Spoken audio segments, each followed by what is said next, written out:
Thank you, everyone. And then we'll have roll call, please, starting with Scarlett. Scarlett Cantley. Frank Bales. Oh, Mary Torbs. Michael Johnson. Richard Vassalotti. Elizabeth Accomando. Patricia Farrell. Eddie Agnew. Burgess Hanson. Mr. Jay Foy and Mr. Rob Robinson are also here. They're just in an office right now. Ricardo Peraza, Juniper Landscaping. Jeff Sisolak. Tony Lawrence. And do we have anybody joining us online tonight, Burgess? I don't believe so. No? Okay, great. So thank you, everyone, for coming. We appreciate the residents coming out to our meetings. I want to remind you that you can find a lot of information on our website, indiantrail.com, meeting information, maintenance requests, all things of that nature. We have comment cards by the door. If you would like to speak during an item, please put that agenda item on your comment card and turn it in, and we'll call you as that. It's okay. I've done it.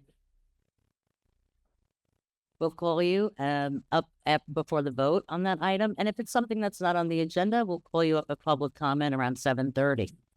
If you'd like to speak to each other in the audience, please step outside and step away from the window because it's very distracting when the audience is speaking and we're trying to hear each other, or if you're right outside the window, you can hear everything. And I'd like to ask that everybody have decorum, no outbursts. We have business to conduct, and we would like to do that without many major disruptions. So thank you again, and don't forget to silence your cell phones if you have not already. And now, Patty, do you have any welcoming remarks? Welcome, everybody. Yep. Welcome, everyone. Contemplating talking about this, but I think it's necessary to bring it up. I'm hoping we can turn a negative into a positive. Many of us have lived out here for a very long time, and we love our community, and we do not like a lot of the changes, and we're fearful of our future. And I get that, and I understand it. But when we, the public, try to represent our community, whether it be here, online, social media, at the Board of County Commissioners, please conduct yourself in a professional manner. When someone who is representing our community yells, screams, in the past has threatened district staff, makes inappropriate comments to county commissioners, or is escorted out of chambers by PBSO, it looks really, really bad. And it paints a reflection of our entire community. Like it or not, we are at the mercy of the county. And if people are going to be disrespectful, we will be overlooked. So please, let's take that passion and love for our community, sprinkle some sugar on it, and be a voice that will want to be heard and respected by everyone. And those were my opening remarks. Thank you very much.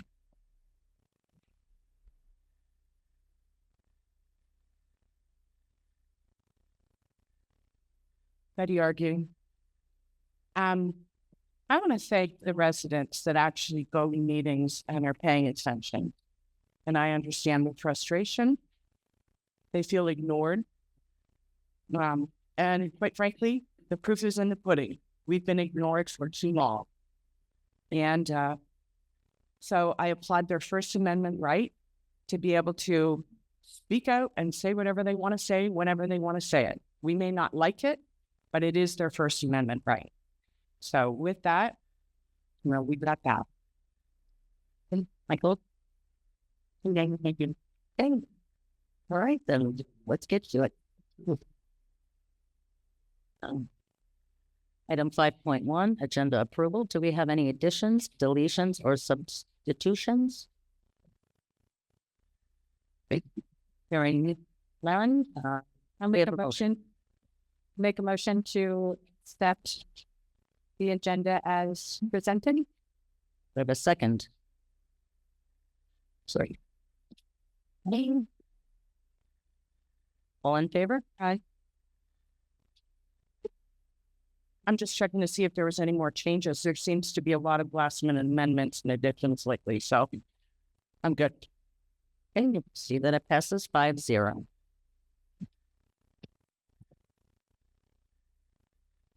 Item 6, consider service provider agreement or youth athletic sport permit for the Acreage Athletic League. I'm going to turn this over to Mr. Hanson. Good evening. Thank you, Ms. Akamundo. Welcome board members and audience, both here and on Zoom. So I'm not sure if it was at the last board meeting, it was requested that we bring back a service provider agreement as well as a permit for the board to consider as options. And during that time frame, Mr. Lawrence and I and other staff, we met along with individual board members with members of the executive committee of the Acreage Athletic League, AAL. And I think those meetings went very well. But as a result of those and looking back, I just didn't want to bring forward a service provider and permit. And during agenda review, Ms. Akamundo had requested that if staff can try to figure out some way to put this to a final or to finality for tonight, that would be, in the best interest. So what we tried to do after those meetings is come up with something that was a little different than a service provider or just a permit with a bunch of conditions, stated on the back of it. So it's not a service provider. We're just calling it right now nonprofit athletic user permit. It gives first priority, and Mr. Lawrence will go into more detail. It gives them some of those protections or that they've talked about, but it also gives us some flexibility as well.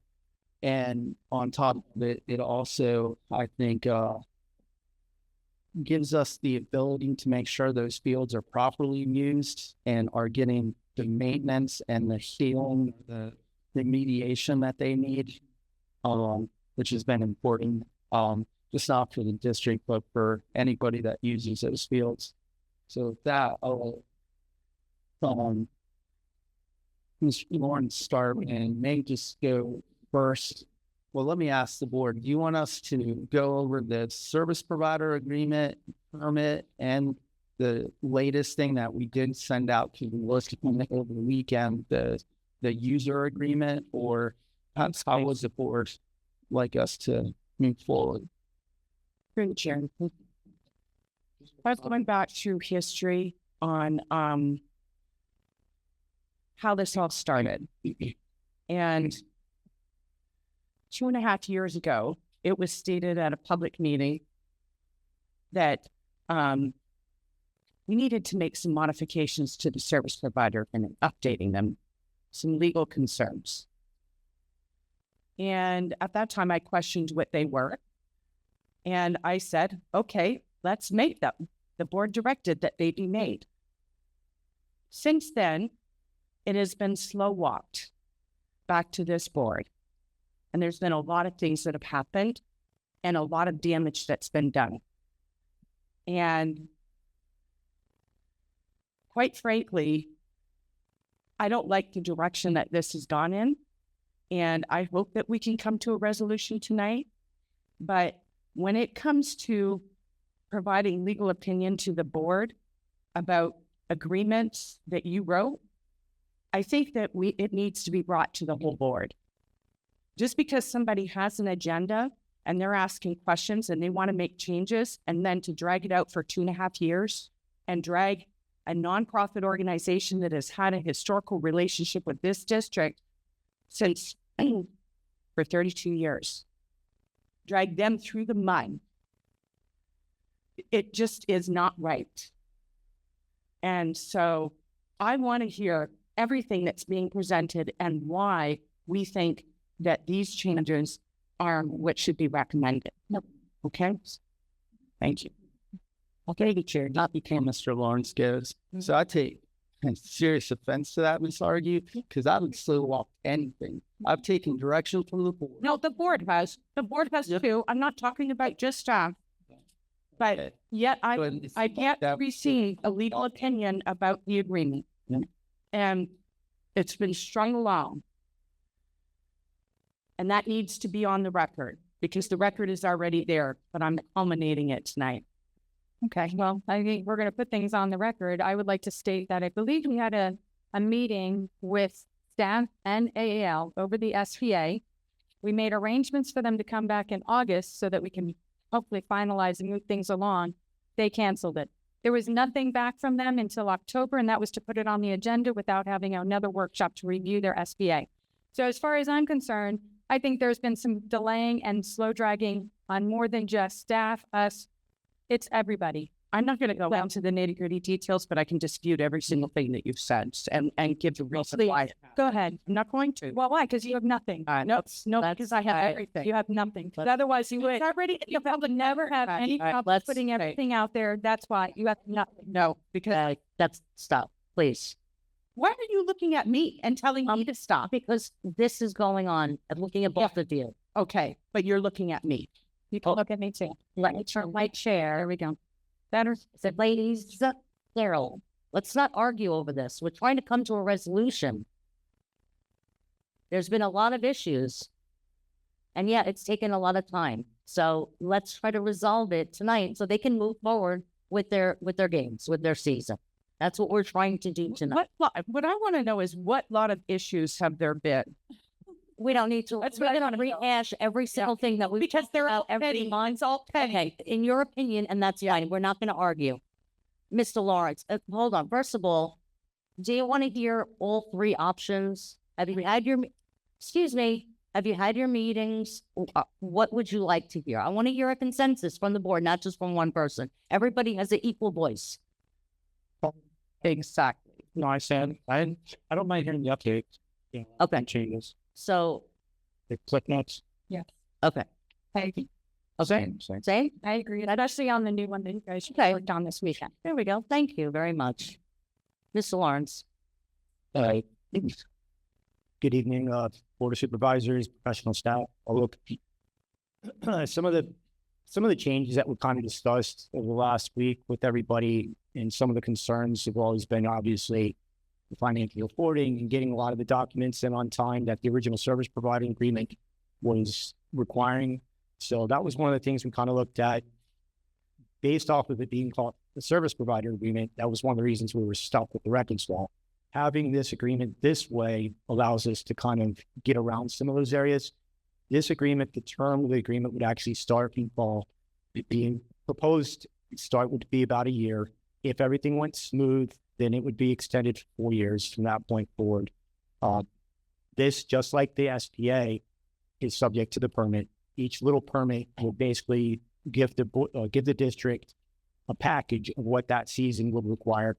Every season is a little bit different. Obviously, you're not going to have the same food trucks or same coaches at every single event. So you have individual permits that are going to dictate what's at that event or that season. The programs that the athletic league are currently providing are football, soccer, softball, baseball, and basketball.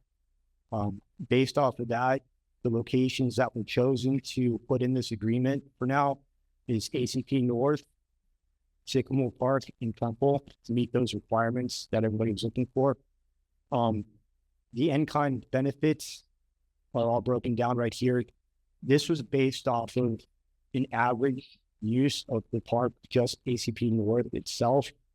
This is for the football fields. It does not include the baseball fields. It did take in consideration some of the press box, the melting down itself expansion, and it doesn't have anything to do with the maintenance of the fields as well. We did decide at this point to pull the sponsorship part out of this so that it has its own agreement.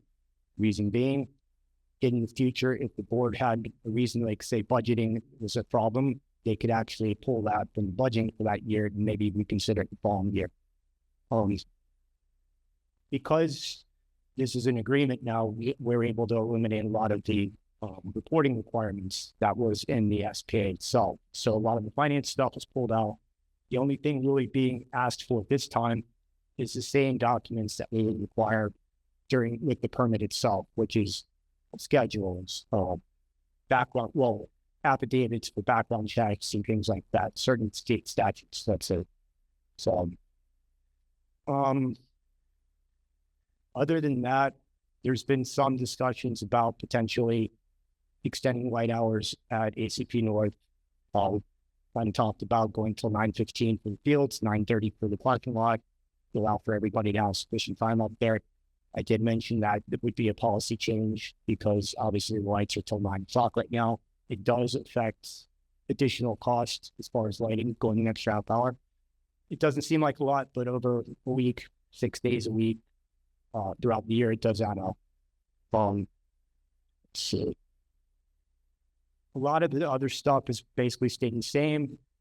Speaking with the athletic league, they are working on the insurance and the background checks to become compliant in these areas. We did receive schedules today and updated insurance information. I haven't had a chance to go over it with staff yet to confirm, but a lot of that's in the works currently. Outside of that, the agreement's pretty much the same. Nothing's really changed. It's just a lot of legal information. Unless you guys have any questions.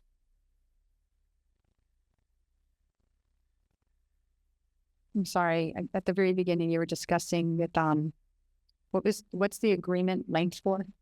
So the agreement itself would start in the fall season. So spring's already like halfway through, obviously, Starting. where it is right now. Mhm. So this would actually start, first of all, go for a year from that point.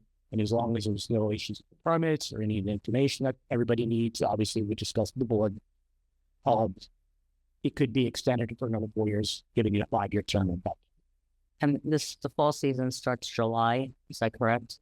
July. Okay, so we're not looking at September. When people think fall, they're thinking the fall season. This is actually just a few months out. And we do have a request in here to have the information 45 days in advance of the season. That's pretty standard. Most times require somewhere on time. And it gives us time to kind of collect the information. And if it has to go in front of the board for some reason, we have the full package. There's enough time. Or does someone say something?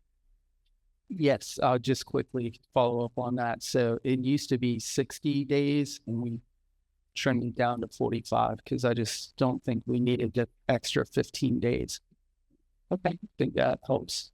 And too. And it's not going to be subject to, obviously, some of the events, you're not going to know who the food trucks are or whatever. That won't hold up a permit. You really need to affidavits for the coaches. We need to know, like, the list of coaches who'd be out there. We would need, obviously, the schedules, and we would need the season dates. That basic information, plus the insurance to ensure that that's active for that sport. That's the important thing. We're not requesting all these records either. So we need affidavits on the concussion certificates and, as he stated, the level 2 background, and that's it. But if we need more, we reserve the right to request it on a case by case basis, but I don't foresee us really needing that. Right. So if a resident or a parent wants information, they will no longer be coming to us. They'll be going directly to the AAL and get that information from them. It pulls us out of it. Correct. Except for the information like the permits, things like that, anything that we possess. Right. So I'm talking like financial records and minutes and all of that have seemed to be requested for the past year or so. Yeah. I just want to be clear. That separates the district from that. Yeah. So if anybody, takes issue with anything that they're doing, that's to be contacting them. Michael? Rich?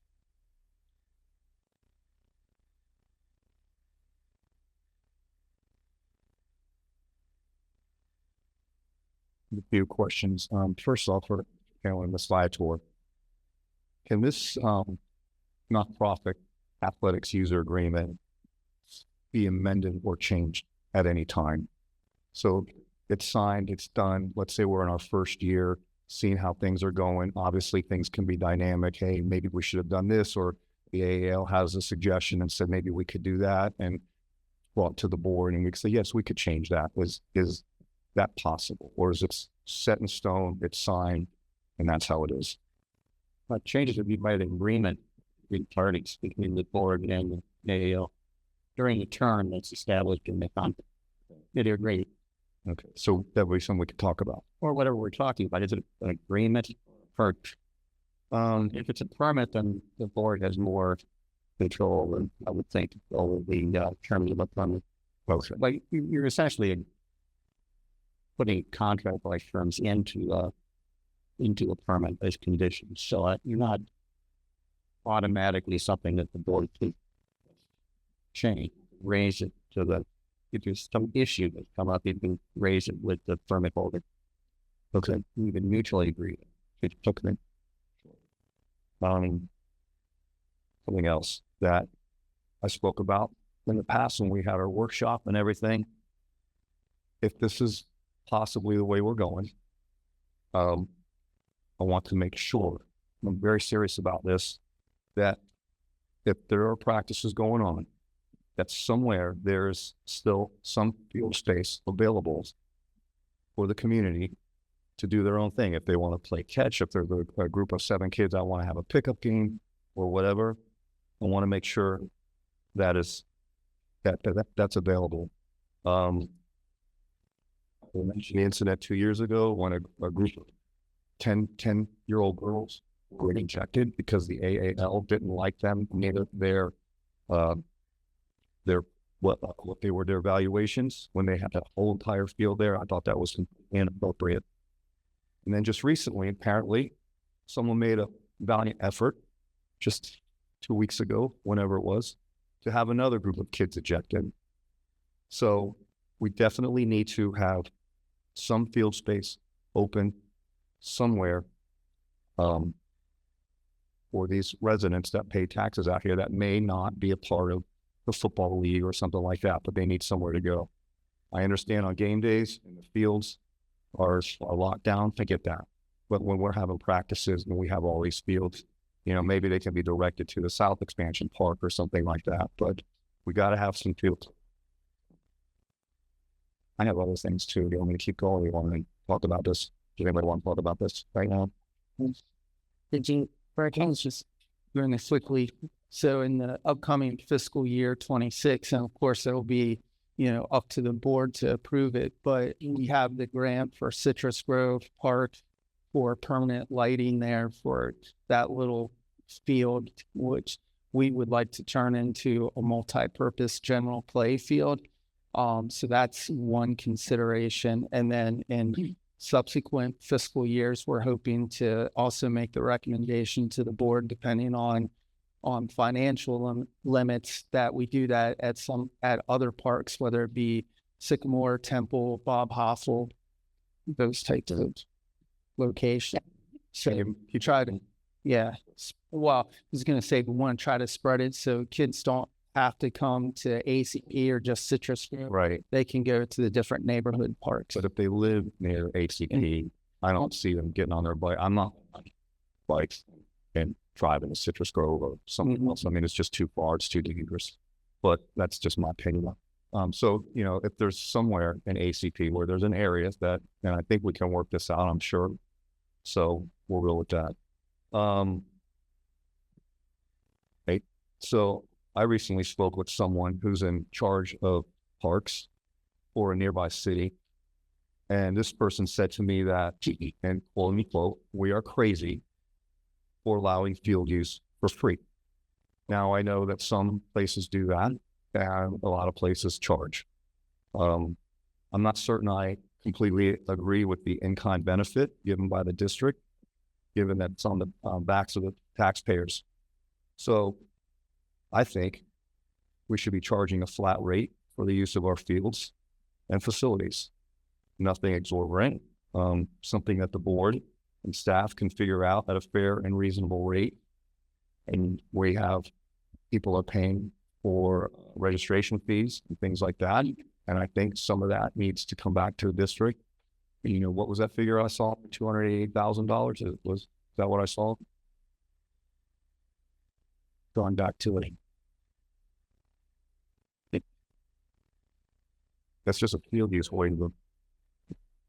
Add all that up. That's significant. And that's based off of the current hourly rate that the park would go for when the policy has it today.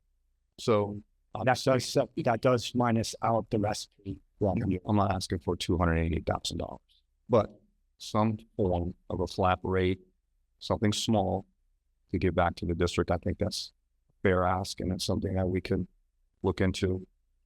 And then my last concern here, and I don't think it'll be in here, maybe it's in the parks or something like that. Obviously, our number one priority is the safety of our children. I think everybody can agree on that. And over my years of fire rescue, and I even seen it recently, somebody sent me a picture. It wasn't, and probably before I was on the board here. But anyways, we need to implement a strict parking policy and a contract for towing, particularly at the southeast gate, the North Campus, where fire rescue has the ability to drive out on fields. That area gets blocked on numerous occasions by vehicles. So I would like to see us put up large signs that says fire rescue only, immediate, you're subject to immediate towing. I would like to see us have a contract with that. And I would like the AAL to constantly remind all their parents and participants that, hey, please don't park there or you could be towed. And that's just for the safety of our children. I've talked about it in the past of us having to go out to field 3 for a broken leg. Before we used to have a gate there where we could drive out. So if those are blocked, that's obviously no go. So those are just some of my concerns at the moment. Appreciate your time. Okay. Really? We're talking about just the service provider agreement. Correct. The user agreement, whatever you want to call it. Yep. So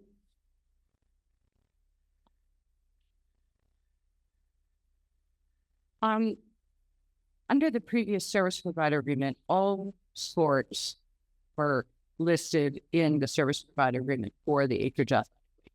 Is there a reason why we've reduced that list? This list is actually based off the current insurance list. It's the list that we got from the insurance company at this point. That's insured by. Okay. I'd like the clarification in here that it's all football, and includes, travel teams for football, flag football, 7v7, and travel teams for all of the sports.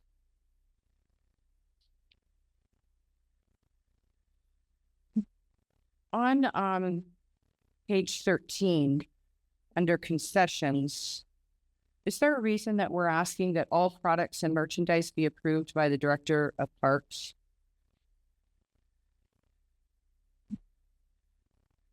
Section number 13. Which On my page 13, is that? under concessions, it's the next page after the football, what I was just talking about.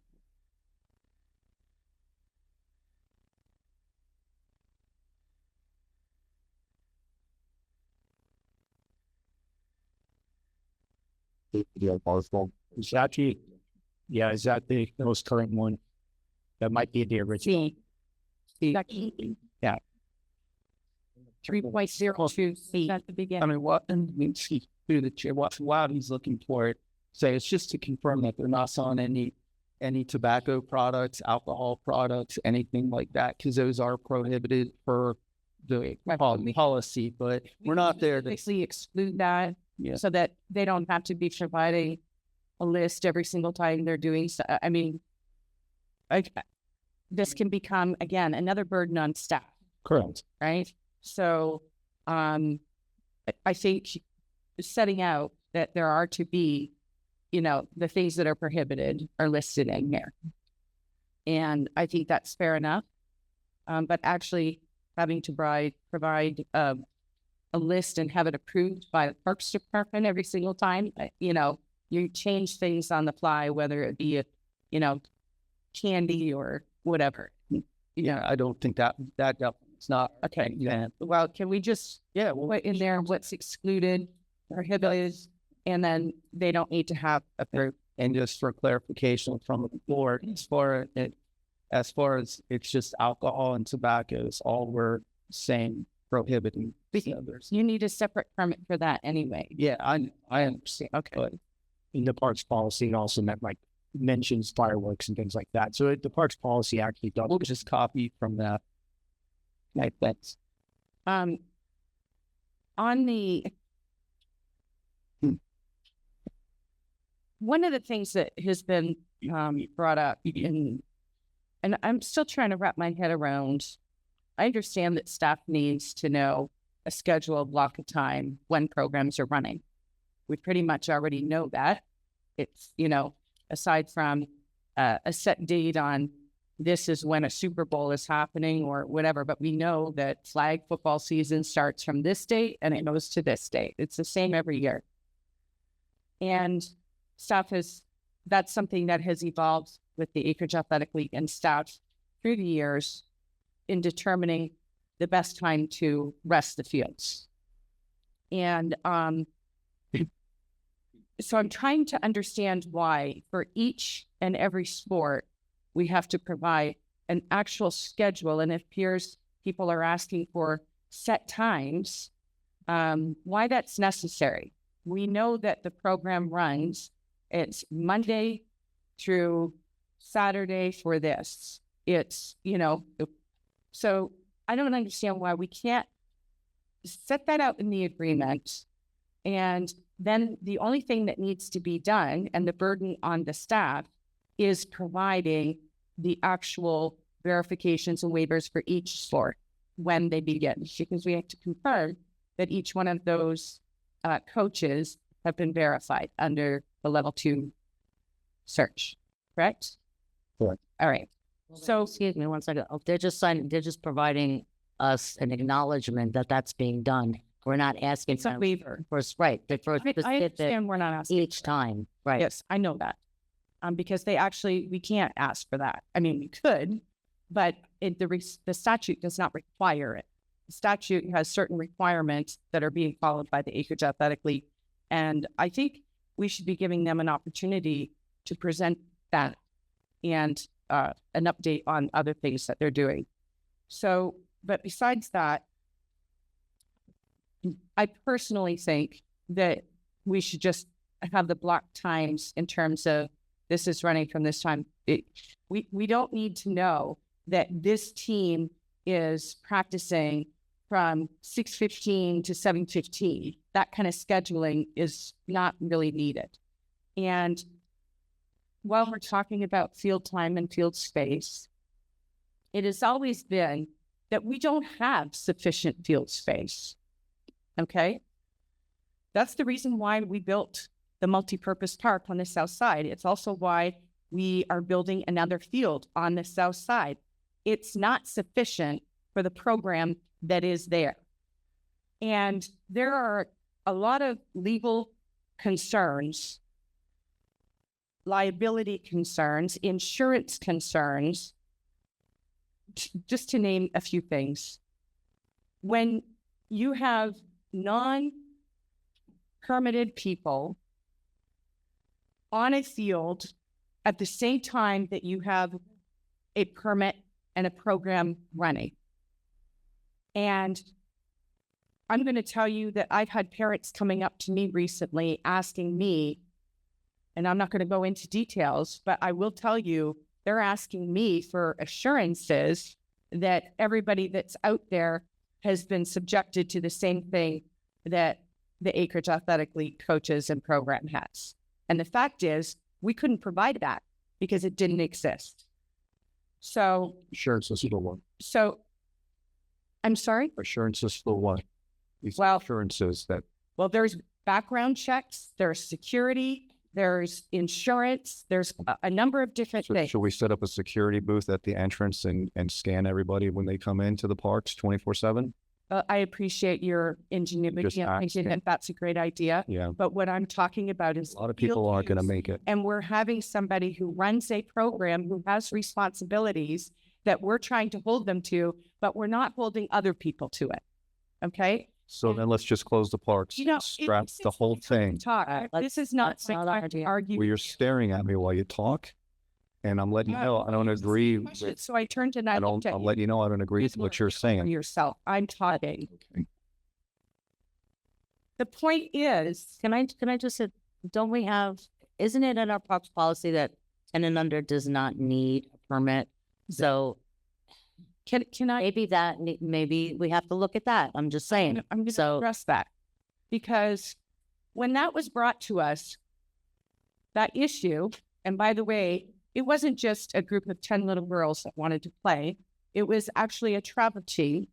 And the issue that we had at the time was we didn't have the north side. The south side was not being maintained properly. And we had the Acreage Athletic League trying to use a field that was not properly maintained in a limited area. And people started showing up to use the fields that didn't have permits. Well, they're on the field and they're permitted to be there. So I want to be clear about what that issue was. It was one of the past directors of that program, or president, or whatever the heck his title was, that actually approached that group on the direction of staff to ask them to leave. It escalated and the police were called, but it was by no means what was asserted in the public about what happened, or even here at these meetings. But the problem is, I'm sorry, did you have something to say, Kenny? I didn't say anything. I would like to adjust and correct this, though. Okay, well, it is on the public record because we had it at a meeting. We discussed it, okay? Yet it's been misconstrued repeatedly ever since. And I haven't had a chance to respond to it either. So, Through the chair, I think I'd like to hear what his explanation is since you brought it up. Y'all mention names. So that evening, I received a call from Mr. Ashurst. They actually had the permit at the time for self-expansion. He explained that there was a conflict between the AAL and the other group. He's making it seem like there was some kind of altercation. I asked him if he wanted to actually exercise his rights as a permit holder. He said yes. Sent out Mr. Sisolak to the fields to ask the people to leave because he's asking them to leave based off the permit. That's what happened. okay, Just like the Yeah, I'm going to add to that I was one that called the police. It wasn't anyone but me that called the police because I did have a conversation and things got a little up in arms, so to speak. I would like to say, just for the record, that they weren't actually on the field that was marked. They were behind the goalpost on the south side. So they weren't actually on the field. They were behind the goalpost. okay. Well, that's not what I recall. And I believe I was at the park that night when they were actually on the And field. I know everybody So- that was involved with that. So that information that you got is wrong. That I got, Well, wherever you got it from, there, you and said, I physically saw it with my own eyes. I don't think so. Regardless. I don't believe that for 1 second. Jeff, Wow, Because you're not being truthful, Betty. you're not being truthful. See, I knew every person on that field. My daughter was on that field. Okay. I knew everybody that was there. And what you're saying is not what happened. So when you say these things, you got to be, The point is that it's been totally misconstrued that the Acreage Athletic League is the ones who kicked people out of the park. they called up Mr. Sisolak to have them thrown out. All right, and that's exactly what was just said. Right. Okay. But isn't that it myself true with the organization? He's no longer with the organization. He wasn't the issue anyway in this situation. He was not. So because this has also happened other times as well. Yeah, they can let Mr. Hanson respond. It's not about that. I just want to address one of the earlier questions that Ms. Arden had about why we're requesting some of the time specifically. So Mr. Lawrence and I talked, and this was after the meeting we had with you and the AAL. I don't even think we had the discussion with any of the other kids, but we had it with the AAL. But what we want to do with that is if there's a portion of like field 1, like on the north side where there's a lot of scrimmaging going on, we want to be able to work with them and say on this date, you were supposed to be on field 1. We want to keep you off that section of field 1, the north part, or however we can decide to categorize it and say, let's stay off that for a few days until it heals. So that's why we want to do that. But we're creating electronic form, so it should be very easy. the other thing that we talked about with the executive board, to be specific for fairness, it was Mr. Quinn, Wendy, and Michelle that and Wendy and Michelle. What we talked about with all of this is we're going to start having, once they get close to that season, within 45 days or within a couple weeks of the actual season starting, Mr. Sisolak and whoever they choose, because they may not be on the board in the future, but whoever will meet once a week at a minimum, face to face, and talk or send text, whether it's about injuries or anything else. So a lot of the issues probably have just been lack of communication or just not solid communication, and different sports board contacting either Jeff or Ken. So I think that's part of the reason why we want those. It shouldn't be that big a deal for them to lay that out, and we're going to make it even more simple for them. But the purpose of doing that is not to allow for other people to come in and use that. That is not our intent. The intent is Our intent is for resting the fields, because we've identified certain areas that are getting hit and need to be. Yeah, because when I walked out there, it's been a few weeks, but you can tell on one side they're doing a lot of scrimmaging because, and we need them off there for a little bit. And so trying to rotate them around. So, but if the board wants to reallocate fields, I'll just say, from my perspective, those fields need time to heal. Number one, adds nothing to do with the AAL, but number two, there is potential for friction. Now, I'm not identifying any roots or teams or individuals, just there's potential that if there's a permitted field and field next to it. But again, that's for the board to determine, not for staff. But I think the board just really needs to understand that exists. That, if I'm a parent who has a kid in a program, I want to know that the people that are out there have all passed the required,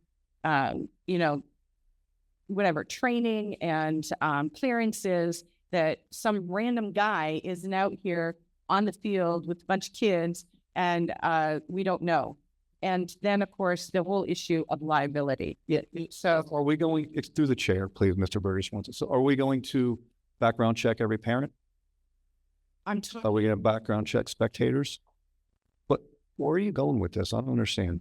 Okay, I'm wondering why. Because it almost seems like you don't want residents of our community that pay taxes out there. I do really it's my time, but I'm a little disconcerted that we have a board member here who seems to think that other coaches should be treated differently than and not have the same requirements than we're expecting from the Acreage Athletic League. And that's a little disconcerting to me. But anyway, there's still my time. I know, but I wasn't done answering your question. So I just want to reiterate, since we rewrote the parks policy and procedures about, what was that, a year, 18 months ago, I'm standing by my initial recommendation that the North Campus, I'm not talking about the South Fields, the North Campus should be not available unless there is a permit. It just makes it easier. 2 weeks ago, once again, we had kids on dirt bikes going through that field because it's easy access. And while we do have Juniper staff, by the time they can't even catch the kids, and by the time PBSO shows up, they're long gone. So again, I just wanted to reiterate that. It's still my time. She wants to. I just want to say. I agree with you that if there's a team out there, they should have to follow the same exact thing that AAL has to do. If it's an organized team, if it's a travel team or whatever, they should have to follow the same policy. They should have to get the same insurance. They should have to get the same background check. I think that should be that. I think we should be making sure that we are making sure that there's proper SAM coverage, not only to protect AAL, but to protect us. Because we know that if we get sued because a child gets harmed, if AAL gets sued, they need to make sure they have coverage, and we need to make sure that it doesn't wind up impacting our residents and our district. So I agree with you. I do agree that, yes, we do need to make sure the people that are on that field, if it's an organized sport, that yes, they need to make sure that they are background check level 2 and that they have the proper insurance. I 100% agree with that. If it's a dad with a couple of kids going out there to play football and it's under 10 kids, that's fine. I think that's fine. But if it's a sports program, a travel team, or anything else like that, they should have the right policy set. Thank you. So, and there's common decency. Most people know that there's permitted programs going on, and they know to stay off the field. But it seems there's other people who are trying to push the issue. So that's the point. Now we need to have staff there so that they can be the referee on this if we're allowing other people on these fields. So we need to increase our staff to be able to manage that, because we have been in situations where people are on the field and they're not supposed to be there, and they're interfering with what else is going on. And I don't think it's fair to anyone who has a permit to have to deal with that. When we adopted that policy, I want to go back to that. It was the under 10 was to deal with, we picked that number because we had large groups of out of the area soccer teams, right? That were coming and they were destroying our fields. And we were already struggling to keep up with the fields. So that was a problem. And in addition to that, we were grappling with, staff needed direction with, and correct me if I'm wrong, Kenny, you wanted direction for, how do we determine, because originally I think staff wanted just nobody else being permitted at all, like allowed, not just permitted, but allowed. And I objected to that because we do have large families in our community, or, a couple families get together and go out and, throw a ball, kick a ball, whatever. And so how do you determine the difference between two families that are out there versus an organized team? And somehow in our policy, it says, it says it was supposed to exclude any organized team or league, but yet the policy right now reads to allow it, and so that's a problem, because that sort of defeats what we were discussing in the first place. It was supposed to be family, community members, that kind of thing. That was where that number 10 came from. It was not that if you had a travel team, for example, and you were trying to say, well, it's less than 10 kids, but, you've got 3 travel teams, all the same group of people. People will inherently try to get around what the rules are that's set. So I don't know what happened with the park policy, but that portion needs to be corrected unless the board agrees that it should stay the way that it is. That is not what the intention was from the discussions that we had then. And I didn't catch that then, but I caught it because I was questioning what was happening. Did you want to say? Well, I agree that we definitely have to look at this, because Florida statute actually doesn't really put a number of 10 on it. It's basically 1 and more. And the problem, and I've kind of discussed this with them, is that we can look in this way, the permit actually makes sense for the north side. One of the problems we may run into is, say we do know there's a group out there, a part of a regular team, they've got a father that's a coach, it's known, but now they're out there on a day off and they're still using the field. I mean, where's that line where it separates it? Permitting ACP North will just assure that everybody out there is basically following some kind of permit. We could do the day pass that we talked about before, allowing for those groups, and we can go out there and just open up a field if we need to. There's definitely going to be some policy updates, especially with the new level 2. Yeah. I do think that, I don't want to belabor this point, but my son is on a number of different teams. And even as much as he has practices and games out there, we're still at the field on those off times with his friends and with groups of people. You know, like just, you know, like on Sunday we were there. And that actually had more to do with high school and running through plays, my son assisting some other players running through plays. Again, and one of the people that was there was a coach from the league, but it had nothing to do with that coach, right? It had nothing to do with any of that. So, you know, the point is that if you're out there as a team, as an organization, as a league, then you should be held to the same standard as everybody else. And that was the whole point when we had that discussion. And I agree. I want our community to be able to come out and use the field, right? But I also want the fields to be utilized. That's why we have programs. And they're offering a program, and we don't have sufficient fields. And we've had a challenge on properly maintaining these fields and balancing it. Not for nothing. We just opened up the fields a month and a half ago, and we're already saying that we're seeing wear. I think that's a whole other issue that we need to talk about, because it should only be, you know, every 6 months we're having to do that. And so anyway, but I also agree that it helps to rotate where the hammering is going on. So, so there was that.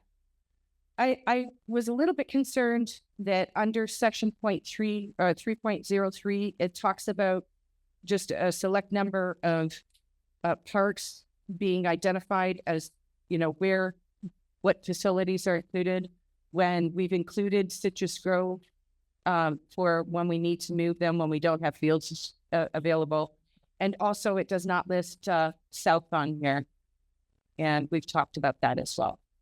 So we intentionally left South out until we figure out what's going on in Palm Beach.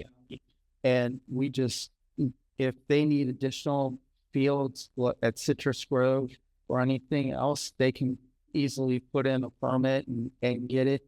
These are based on first priority for ACP and what was it, Sycamore and Temple. So this is specifically just for first priority for a new permit. It is not relating to, it is not going to be misconstrued that because only these parks are listed for these specific things, then they cannot be anywhere else. Yeah. Because there are times when we're going to have to move them elsewhere. Correct? Okay. I don't really know why we put the estimated value on here. I really just don't know what the purpose of that is.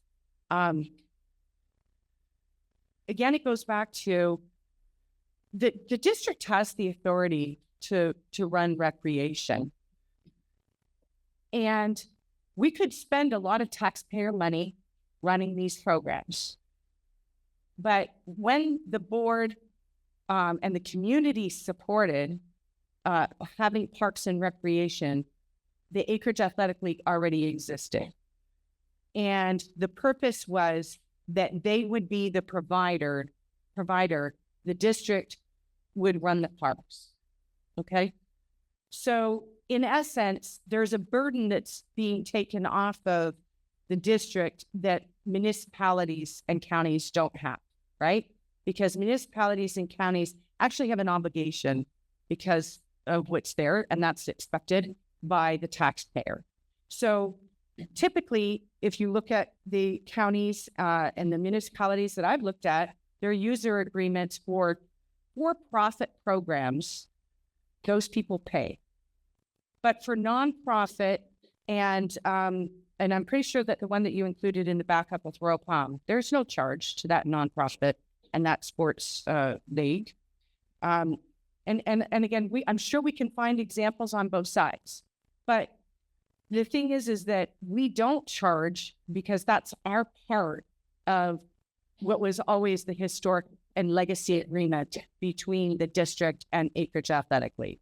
And it's an important part because if we don't have parks, they don't have a place And it's not them. It's not they're providing a service to our community. So it's our children, our community that doesn't have a place for organized sports. And what happens when it's not, that need is not being met, then we end up having to go to other municipalities to have that need met. And so the Acreage Athletic League has always provided that for 32 years. And that's important to acknowledge. And I think it deserves a certain amount of respect. So just the first part of it, and I'll let them answer the second part of the question. But the reason why we put the daily rate, the hourly rate, is that's what we would charge anyone. But more importantly, the reason why we put that in there, and something I think you and I have talked about this for a few years now, is to justify beginning to charge non-residents or individuals who do not reside within a unit that pays into the recreation, because they can live within the ITID boundaries, as you know, but just for the record, a public understanding, but they don't pay into the park. So it would be to capture that and justify why AAL is charging that and why it's being passed directly back through to the Indian Trail improvement. So I'm glad you brought that up, because I don't know that I have that marked in here, but somewhere in here, I read, I think it was in the permit. I read that it's specific. It says specifically that it's open to everyone and we have to charge everyone the same price. It's in the permit. I read it last night, the one that was just sent out. And I was shocked to see that, considering that every municipality charges a non-resident fee for non-residents. And we have been talking about getting to this at some point. So to specifically exclude, it's not there? I don't see. Okay. Do you have the page number? Well, I'll find it. Yeah, I mean, Because I didn't in bring there, students error, probably from the past one, but Like, there's never put in any. Right. I'll find it, please. just for the record, our lease agreement with College County Acre Community Park South We're south. discriminatory charges against Correct. between the district and anybody outside, I mean, like unincorporated outside of it. But it's like only Acre Community. Only Acreage Community Park South. And so that doesn't apply to North. And that wouldn't necessarily preclude the Acreage Athletic League teams from using Acreage Park South because of that. The difference is that if you're charging the use of a field, it must be for Acreage Community Park South or the part that is subject to the FCT, right? That portion must be the same for everyone. And I get that, right? But there are areas in Acreage Community Park South that are excluded from that, right? Which seems to have changed recently. And that's a discussion that we need to have, because when we built that park, why would we have built a field and that we could not use unless we had permission from the county? Makes absolutely no sense. We can't use it. We just can't charge. Can't just go up and use Okay, it. but Can't we've collect all. the acreage, the Unless it goes nonprofits, back to the park. we've been told by the nonprofits that they can't be there. So there's been something that's changed here. And not that they can't be there. Okay, I was involved in the very beginning, and Mary, you and I went through this, and we made sure that the things that were going to be used at that park would not be a problem with the trust. And we did that very early on because it didn't make sense to be building anything if we weren't going to be able to use it. So I find it a little strange that suddenly there's a problem with that. So we need to talk more about that. That's a separate issue. I go, Because separate use the issue. park, you just I'm not can't. going to to just debate with can't. Elizabeth. I was here and I know what I've been told, and I'm bringing it up specifically relating to Acreage Community Park, and the Acreage Athletic League can use that field and it's not an issue. Is that correct? I'm not going to respond on that. I just don't recall. I'm not going to. Okay. All I know is any money that changes hands in the restricted area has to In be the designated, restricted area. right, in the restricted area, which is just about the whole south section.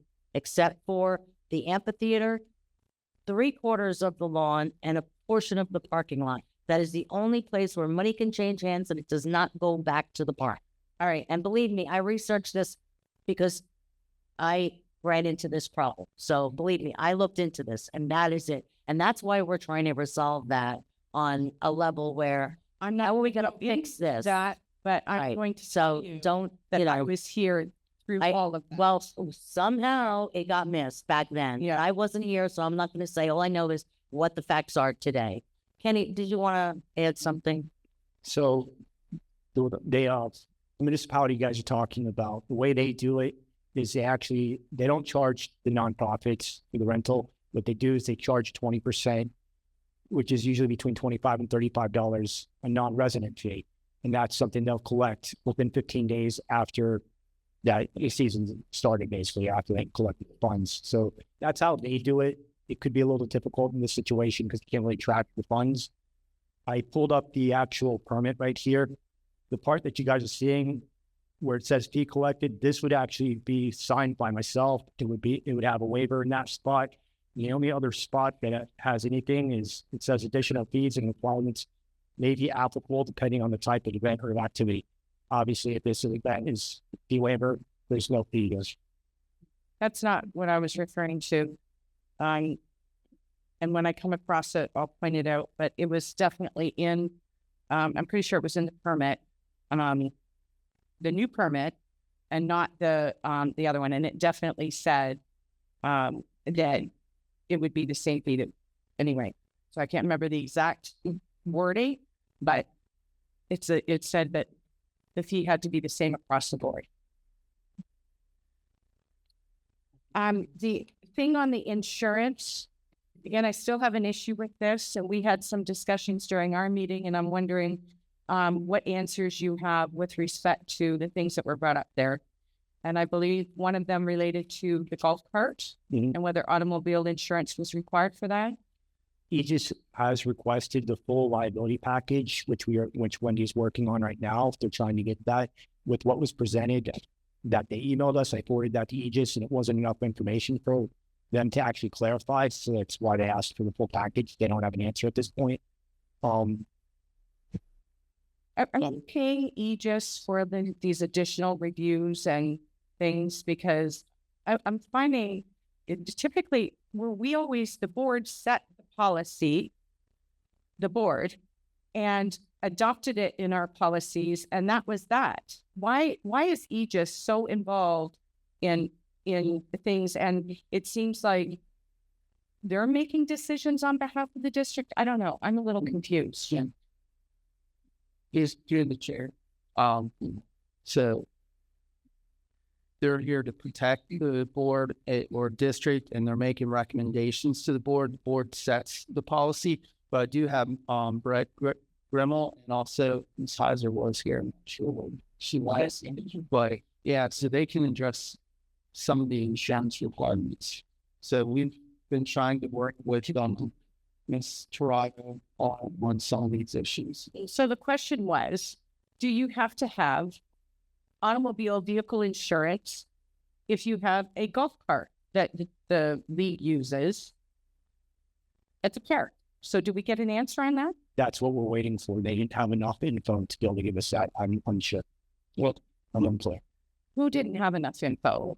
Agency. Brad, are you there? Think Brett and Hi, everyone. Can you hear me? Hi, Brett. Hi there. Thank you for having me. It's a pleasure to attend another ITID board meeting, and want to thank Kenny and for working with our team and regarding to some of these questions that they've had.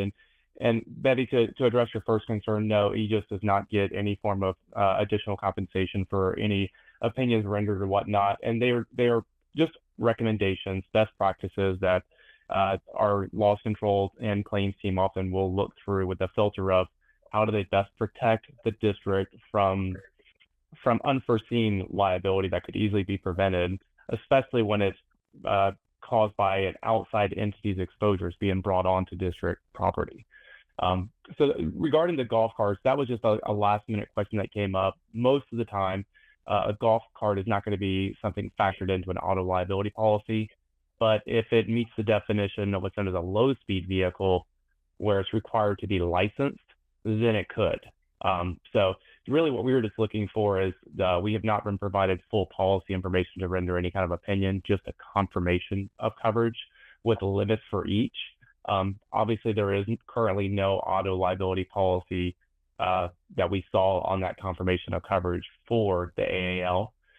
So therefore, we're looking to see the policy language and the general liability policy to see if it addressed how it addressed mobile equipment, which would potentially provide coverage in that regard. So it's all we just basically wanted to be able to review the full policy language to address any questions or concerns that ITID staff or the board had. Okay, so I just want to make it clear for the record. You are making recommendations to the staff. They're not requirements. It's not like we're not going to have coverage if the district says having a $3 million general liability umbrella policy is excessive, that somehow we're going to be violating our own insurance or anything else. Is that correct? So no, it won't lead to something to where it's going to unfavorably lead to an unintentional cancellation of your policy or something like that. However, if there's a claim that pierces the other side's insurance and falls onto ITID's insurance policy due to insufficient limits, lack of coverage, failure to adequately transfer the risk, then that could obviously negatively impact future loss history for ITID, insurance rates, and insurability in certain lines of coverage. So that could have a long-lasting, up to 5+ year effect. Brett, how long have you been providing services to the district? We began, I believe it's about 5 years ago now. Okay, so in the 5 years that you've been providing services, have we ever had a claim from the Acreage Athletic League's programs in the parks? I'm sorry, could you repeat that? My audio was cutting out. In the past 5 years, have we had a claim relating to Acreage Athletic League and the parks use? To be honest, I wasn't even brought into anything regarding the insurance program for the Acreage Athletic League or the ALA, for that matter, until probably about a year ago when we started on this process of refining the service provider agreement, so just sharing best practices and whatnot. So I'm not aware of the full claims history of that insured or not insured of either of those entities. Okay, so the bottom line is,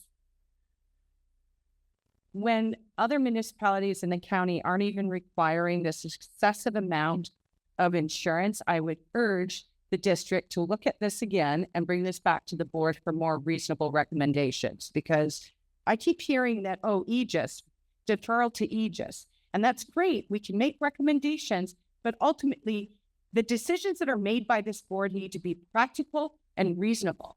And remember, these are taxpayers that are trying to use our facilities as well. And we have insurance that we're already paying with their tax dollars. So I'm going to leave it at that. I think some of it is a bit excessive and we need to take a look at it. And that's all I know. Residents are paying with their tax dollars for our insurance, not just the athletic league residents. Every resident. Every single resident is paying for the insurance that we have. We haven't had any claims. We have not, thankfully. Okay. Thankfully. That's what insurance is for in the sense of talking about the Acreage Athletic League now and their service provider. Absolutely. And I think the agreement and the requirements for the insurance, I am stating again, are excessive, extremely excessive, especially when other municipalities in the county do not require it. So, thank you. If I may speak to that, I mean, we always recommend a tailored approach to the insurance. So it's never going to be a cookie cutter approach to where the same exposures or, one person's exposure is going to warrant always this type of insurance. So we do recommend that the board and district staff have some decision making within that process to say, okay, this is excessive, this is not needed, or no, we need an increased level of insurance based on this new exposure being brought in. I also, Andy Jimenez with the carrier side, Florida Insurance Alliance, is also with us today, and I believe he is prepared to speak a few comments to that as well. Yeah, just quickly though. Yeah, we did ask Aegis to come here. I forget how long ago. A couple months ago. Within a couple months, yeah, to set the new limits. The board made the decision based on what Aegis recommended and what staff recommended. So then, and the things that I brought up then have actually come to pass. It's actually come to pass. Exactly what I said. They can't get $2 million, $3 million SAM policies. It's not even out there. But bounce house companies, these people, they can't even get SAM policies. So it's ridiculous that we're making requirements that people cannot even get. That's my point. Penny, did we have another organization that had children under the age of 18 participating that was able to acquire the SAM coverage we're requesting? Yes. We had a couple different permits recently. So it's out there. Okay. I'd like to hear it from the just quickly, I believe Mr. Jimenez. Yes, go ahead, please. Yeah. Yeah, so first I apologize for not being able to be there in person. Can you guys hear me okay? We can, thank you. Okay, so just a quick comment on the recommendations that we make. We work with over 1,300 local governmental entities across the state, both large districts and smaller districts. And the recommendations that we make are based on the best practices and what other districts are doing. What we found is adequate coverage. As Brett mentioned, particularly, there's a lot of talk about protecting the district. Obviously, we all have the same goal. But particularly when it comes to creating a layer and insulating the district against claims that arise out of vendors or another party's negligence, I think that is why it's important to have those recommendations. The last time we had the discussion was really that I was involved was regarding the Halloween event. And at that time, I think we all agreed that, you have to match the limits to the exposure. And I think a comment was made earlier regarding being a parent and having your children participate in the athletic program and ensuring that not just the coaches have gone through the background check, but that the companies have been vetted and have the appropriate insurance in place to make sure that if something happens, that there will be coverage in place to ensure that to the extent that they can, that the damaged party would be identified. Thank you. A question. So my question to Andy. When you guys are giving your recommendation, it's not going off of what local parks are doing. You're going off of what you've seen across the board in programs that we have, not what Wellington is doing or Royal Palm, but lawsuits that you guys have seen that have affected programs that's where you're getting the reference of how much we should be getting for coverage. Is that correct? Exactly. It's a combination of obviously what we're seeing, the claims, and we've had multiple situations where there have been claims made against either the nonprofit or the for-profit league that's running the program on district property. And obviously, they don't enjoy sovereign immunity protection. And we see the amount that they're paying because sometimes the district is a named defendant, and we attend the mediations and we settle for whatever amount we need to settle for, or we tender the claim directly to the private entity. But we're talking about settlements in the millions of dollars. And that's the reason why we're setting those limits. Now, I think there has to be some flexibility going back to what I mentioned about, matching the limits to the exposure. But I mean, if you start looking at what, the jury verdicts, as well as some of these settlements, they're in the hundreds of thousands of dollars, if not millions of dollars, particularly when you have a young child. that's got a injury that's going to be with them for the rest of their lives. And you know, to statement for the district not to take that serious, that not only is program protected, but the district protected financially, I think it would be careless for us to slow it down.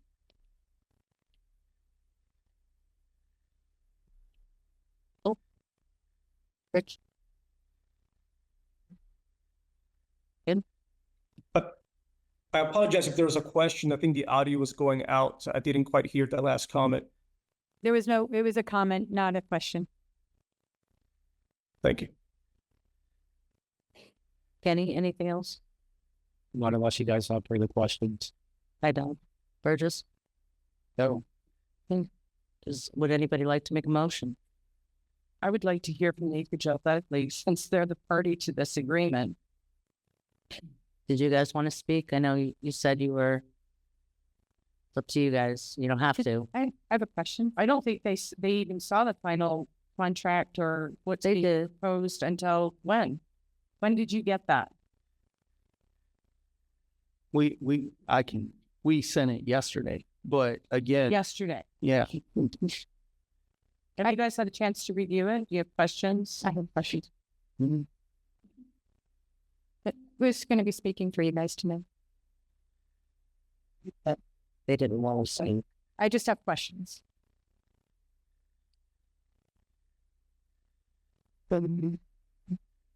So question, when we met, you guys were going to be going back and looking for coverage. Where do you guys stand on that? Currently, the insurance companies that I've reached out to are requiring a loss run report. And so that's been asked from our current insurance carrier, waiting on that to provide that to them. And I have to give that along with some sort of questionnaire. So they want those two actually sent together. So once I have the loss run reports or whatnot, they'll be forwarded to both insurance companies. And as of now as well, the current insurance carrier is also getting us a quote with what we've updated them with, that we're doing level 2 background checks and fingerprint and all that as well. Just an added comment, is there any way that we can get contact for your guys' insurance? I mean, if it's something that you guys, they could provide, maybe we can reach out to them to get a quote as well from them. I think they're linking that will make my, do you guys, Andy, do you guys do private? No, they don't. No, we can refer out to people that we work with in other companies. But Brent can take your information and then we can have a conversation offline. Okay. Yeah, sure. Miriam said she'll call Miriam and speak to her. Are you? Okay. Through the chair, just for the record, you still have insurance, right? Yes. And the insurance that you have today is the same insurance you've always had. Yes. Which includes the SAM coverage. You have been trying to get that new insurance ever since you became aware that the district had changed the requirements. Initially, we did a questionnaire through our current carrier. We were initially denied because of the level 2 background checks. We did not have those at the time. So starting our background checks, we've updated them and they've asked us to redo a questionnaire, which that has been sent already. We're just waiting on the reply back from them. And now the loss run reports needed for the other 2 or other 3 insurance companies that we've reached out to. And this starting in July gives you plenty of time to work through all these issues. Definitely. Yeah. Thank you. Can you just maybe you could get away. Maybe you want Ed to describe, but can you just share with everyone the steps that you're taking in terms of changes for the Acreage Athletic League and the program For the level 2. in terms of, the badges and so on and so forth? So level 2 background checks, we thankfully have an executive board member that has the security clearance and training for our organization to become our own provider and run our own reports through him. Thankfully, through his own job personally, we have that opportunity. To become your own vendor or whatnot, you have to have the specific software and equipment and whatnot. And again, through his job, we were able to get a loan for the moment, which can give us that opportunity to provide those level 2 checks. We've also, once every one of our volunteers, team moms, assistant coaches, and coaches, whoever deals directly with the children, once approved, they will be provided with a league issued badge that has the requirement that says we've passed a level 2 background check. It will have a picture of them. It will have whether they're a coach, a board member, team mom, assistant coach, or whatnot, that will identify them as part of our organization. And they were going to have that while on the field with the children. Thank you. A quick question. Sorry, you keep thinking you can get away. I'm sorry. Just a quick question, because I know we talked about this gentleman that was going to do this for you guys, which I think is great. What happens in, let's say, 4 years if he leaves the program? Are you going to have somebody that's going to get trained in that to take his place, or how do you should he decide to leave the program at that point? Yes, we will. I'm assuming he'd have to give us enough time so we could get another board member certified with all that security clearance that needs to be done. Can I make a suggestion? Get somebody certified, just in case. I would have 2 people, maybe get 2 people certified. We do, but we'd always like to have the 2 no matter what. I think it would be smart to have 2, just in case something were to happen. Maybe he gets aggravated, or, hey, he hits the lottery and decides to move to Hawaii. Have that second person there that can take it over For sure. in case. For sure. You don't want to rely everything on one person. On one person, yes. And just to add as well, he's actually started to do our baseball program. So he's currently doing that with our coaches and team managers and stuff like that. So Right. that our next sport will be flag as soon as he's done with that, which hopefully should be in the next week or so. Thanks. Thank you. Thank you. All that you've been doing. Okay. So do we have a motion to consider this agreement for the nonprofit athletics user agreement? So, Chairman, so this does not give exclusive right to the Acreage Athletic League at the park. Neither one of these agreements have been drawn that way. Well, just quickly, we've not really received that direction from this board or in those workshops, including June. It was always first priority or something at that level. So if the board wants to make it exclusive, they can, but that's up to the board. So no, it is not written that way, but we gave them. I think they're looking for first priority and nobody else using the field while they're on it and while they're permitted it. And I think that covers that.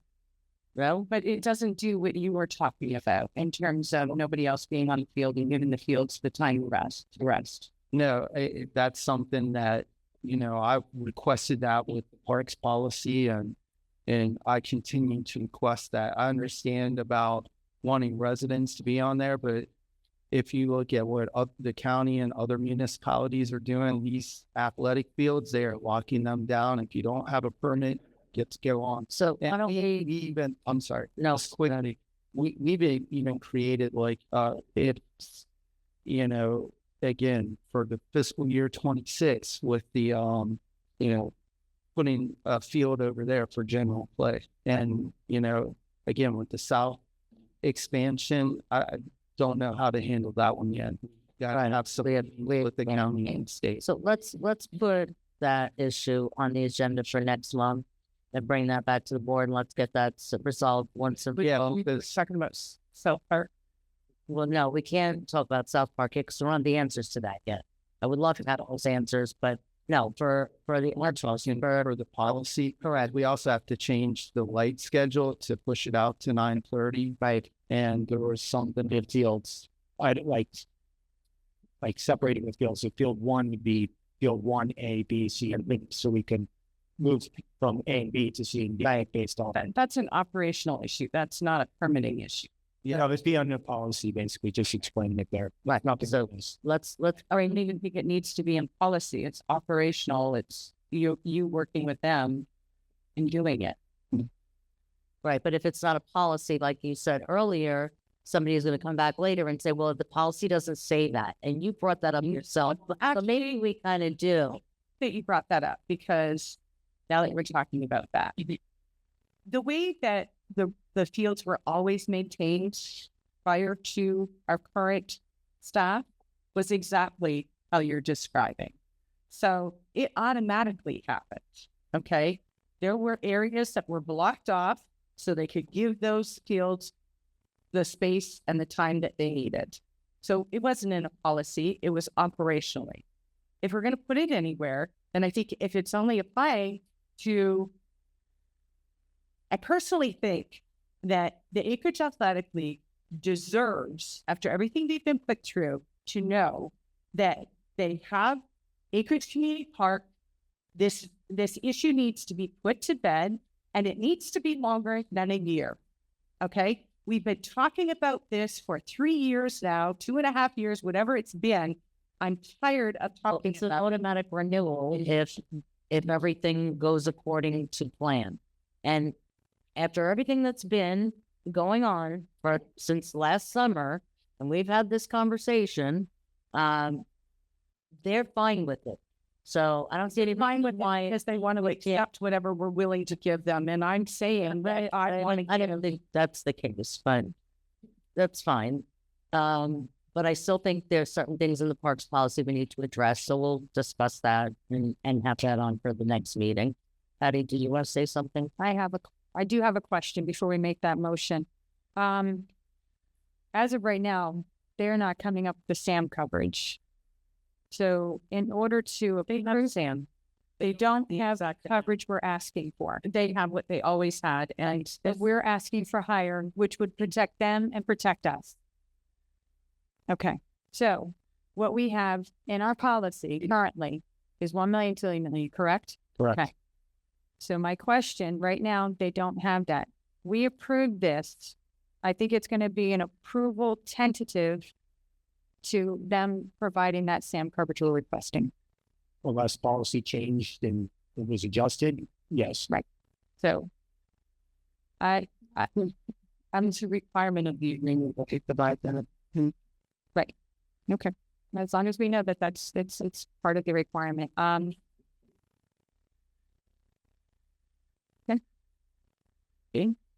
Want to make the motion? I'll make the motion. Oh, 1 second, please. Just for clarification, I would like to work a little bit more with Aegis, maybe not on the other insurance, but on the SAM to see if 1 and 1 million rather than 1, 2, if that's acceptable to the board, because it may be a little bit easier for them to get than the 1, 2. Really good.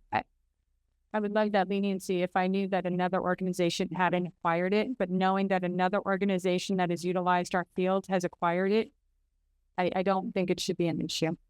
If I may, I want to make sure, not trying to complicate this, but with that, we may be comparing, and I'll let Andy or Brett or even Miriam address it, but we could be somewhat comparing apples to horses, because for an event, like for a 1 or even 2 day event, it might be easier again for them to get it, or even for like a 2-month period. But for a whole year, it may be a little more difficult. But I'll let them answer that. That's why I was trying to figure out if the board would get some latitude on that, if Aegis was okay.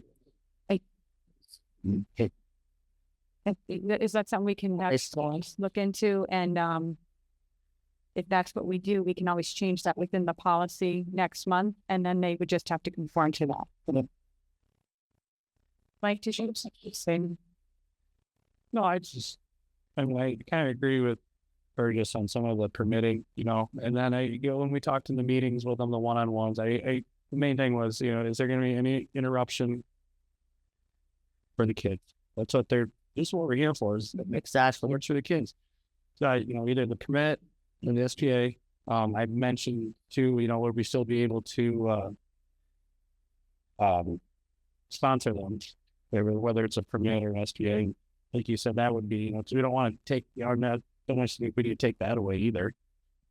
Well, Anyway, the other thing that it was not in here, and I brought this up during our meeting, and that is the facilities, the additional facilities besides just the fields, because the press box, their concession stand, and the garage has always been used by the Acreage Athletic League. And none of that is in here.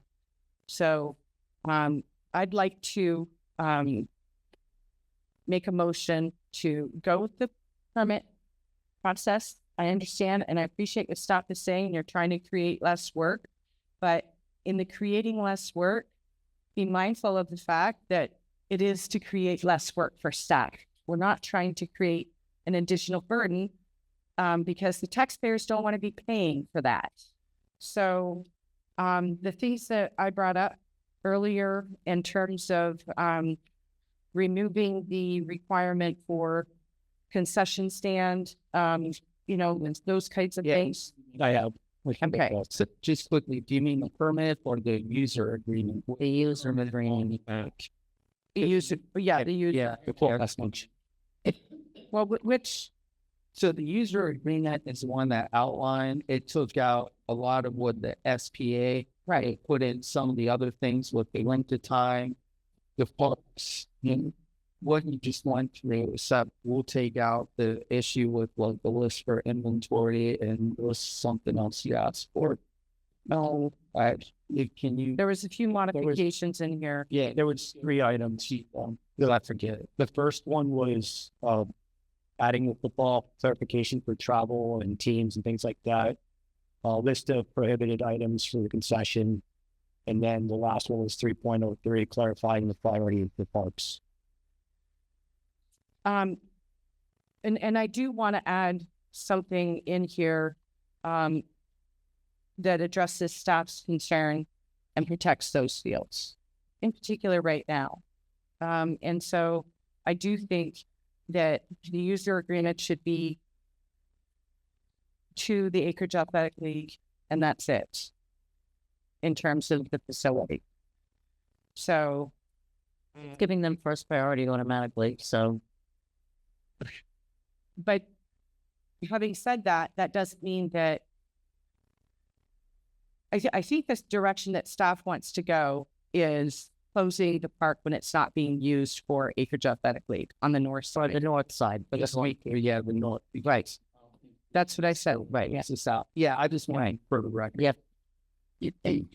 And that I addresses think that should be in staff- policy. I don't think that it can be in really user agreement. necessarily is in the agreement. I think that just being our policy across the board, right? It'd be a policy. Yeah. So we'll bring that back. In the user agreement, the county has it in their user agreement that it I'm just gonna vote. I'm just letting you know right off hand. I'm voting. This is my motion that I'm making, No, if that's what you want in there, it's gonna be a no. We're gonna continue. and then you can make a substitute motion. But I'm in the process of I making. like a the first motion. priority works just fine.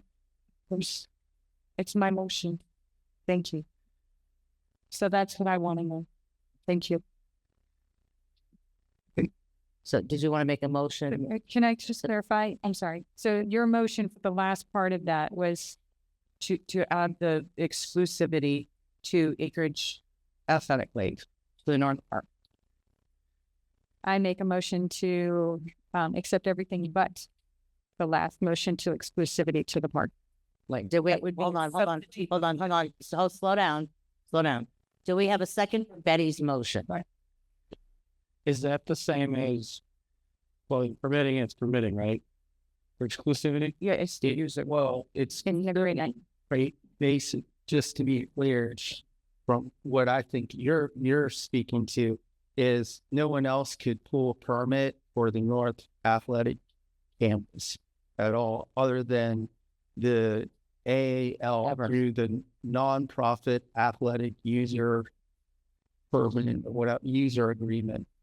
You're just saying permit whoever it is, they exempt everybody, whether it be, We're giving this priority because that's really what the direction was at past workshops or meetings.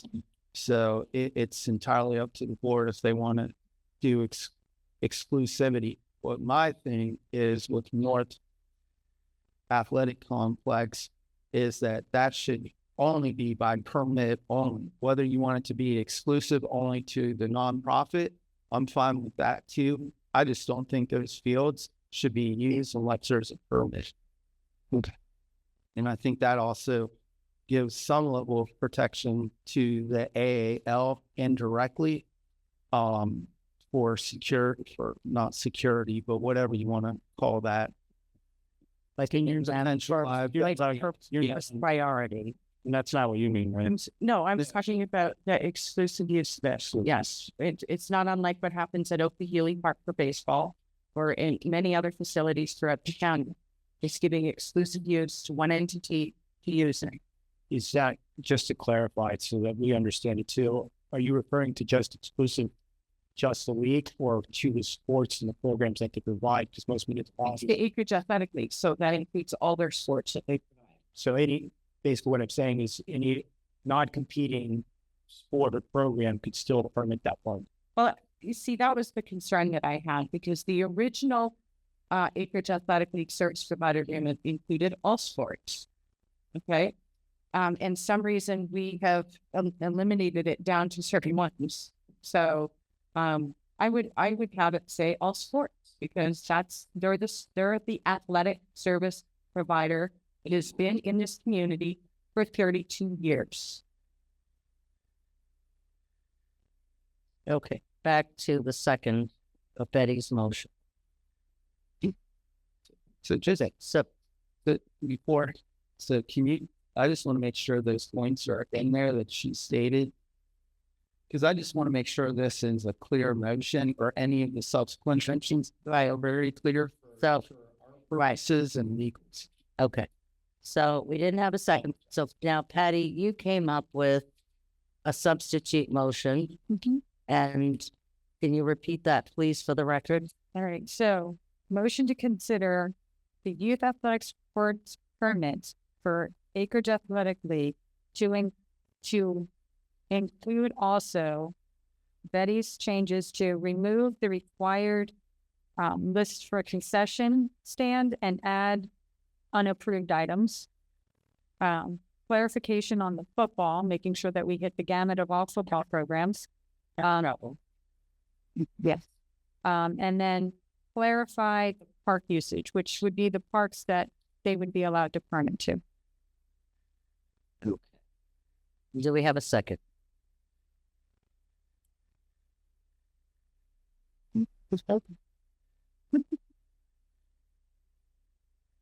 Rich?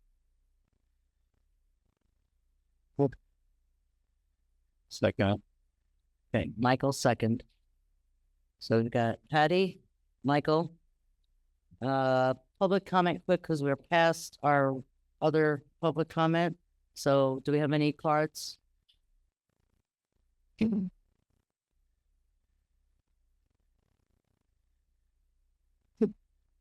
public comment is on this pending motion. Just this motion, correct?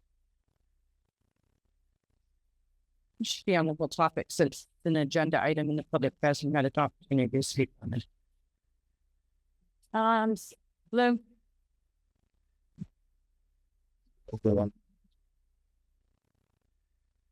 All those meetings we've been to over the years, right? And Well, maybe we can pause while the board members are done with their side conversation. Just asking a question about the motion. It's not a side conversation. It is a side conversation. Betty, If it's please not being do the said. same thing. No, I You don't. say it louder so everybody can hear you. I had my concern. I'm sorry, just give me that. Please. I had my concerns of some of the things I said that I wanted to think about a flat rate fee. That's not in here. Strict parking policy, whether it would be on, I don't know if it would, where it's appropriate, whether it be on here or somewhere else, but I think that's very important. And actually, I like what Mr. Hansen said about finding somewhere else for these kids that want to play and when these fields are in use. So we're So- doing that. so- We're a separate issue. Can we handle that parking stuff just staff wise, operationally? That doesn't Yes. need to be, okay, so that doesn't need to change here, but the staff can handle that because that is important. I agree. Okay, that's. And then I talked about a flat rate fee of some sort. That's why I was wondering if we're moving forward with this, if that can be looked into in the future. I know we want to get this going, but what we're looking at in the future, does that have to be in the motion right now? Well, Frank said anything could be amended if both parties were to agree in the future. No, It's a one's gonna agree 1 year to thing. Right. This is a 1 year thing, with renewability for 4 more years. So if we just supposedly if we wanted to bring it back in a year. Is a flat fee for non-resident? Well, that's obviously that's something more that would need to be discussed. We need to sit down and run some numbers or something. Because there's work that we would have to do with the AAL to set up that database, which we can set up, which would be based on recreation components. And then, of course, anyone that's out of the ITID boundaries, of course, would. Which we already talked about doing anyway, but it's not through the league, yeah. I support that because we've been talking about that Yeah. for years. So now that's something we can put in the policy and not have in this. No, it has to be put in the agreement if we're requiring them to do it. But I would ask that you give a little Do bit that a year. We can latitude. do that in 6 months and we can amend this and have it agreeable with AAL. It's like, okay, If there's a way that we could, again, I want to keep it simple. I don't want more work for you, more work for them. well, It's it's not about simultaneous, but- I just don't want to bring this back in a year. Right. I'd rather have some direction now so we Okay. can start working on it. So if you want it to be a flat fee, or if it's a non-resident and you say it's $35 or whatever, or we can put something, and I'll leave it to legal to give you better clarification. But if we can put something in this nonprofit athletic user agreement that refers back to the policy and whatever that flat fee is, that would be for the non-resident. Or if you don't want it to be a flat fees, percentage or a registration cost or something to that extent. I like the idea of percentage instead of a flat page. If registration should ever go down, then it's costing you more money. So I think percentage seems more fair if we were to do something like that. What do you guys think? No, through the chair, we had this discussion regarding non-resident fees. If you go and you rent our park, you pay a resident or a non-resident fee. Right. The whole discussion with the Acreage Athletic League, and they were supposed to be working towards this, but it turns out that they need a database to be able to do it. The whole discussion about that was that for each sport, there would be a non-resident portion that would be charged for the non-residents, and that would be turned over to Indian Trail. Obviously, we don't want to get into a whole nightmare over having to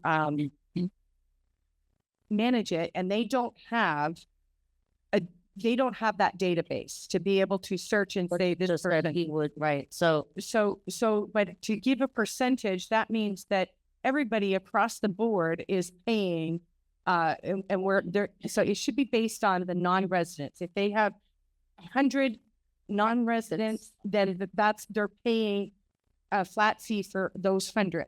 But if they don't have those 100, they don't have to pay anything. exactly. But That's you said a percentage. I think, of just to clarify what the I was talking, non-residents, So- not all of them. if their registration fee is $200 for a ITID recreation component unit resident, what I was suggesting is you could either do a flat fee or say it's 20% of whatever the registration, or 10%, whatever that fee is. So you're talking about what the amount should be for the registration For fee. the Correct. non-resident. For the non-resident. Specifically for Right. non-resident, to offset the cost that we have highlighted that residents, landowners are paying, recreation component landowners are paying. But I believe Mr. Lawrence, can you just You don't give us what?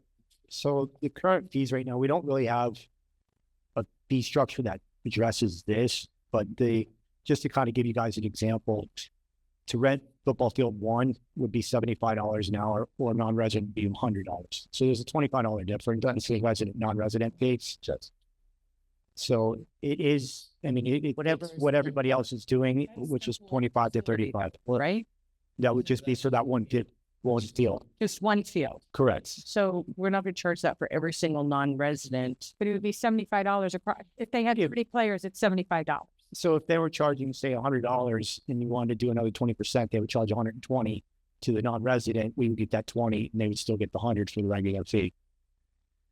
And it was, hold on, Mr. Palin, you have your card. You have a fee schedule on the policy, right? As long as this agreement requires compliance. So the policy, it's already there. It does in the permit. Okay, so it's already there. And the policy issue that you're talking about, you said, well, you can at any time amend your park law. Okay, very good. Just we should outline it in use rate and six. Okay, so you guys can add that. But the implementation of it, Work on that. It's nothing you have to decide today. That starts in July. It gives us plenty of time to work through the nuances that we need to do along with the A.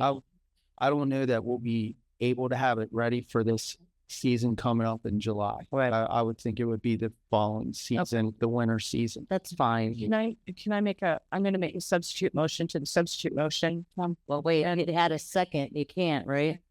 It had a second. You can when there's a second. I just started. There was the motion and the second motion was Second. Daddy's motion was second by Mike. But So we have to call a vote before we can do another motion, right? I'm making a substitute motion to the substitute. Oh, okay. Yeah. But can I time out? And the part of I just want to make it clear, not sure where you were going on the fee schedule.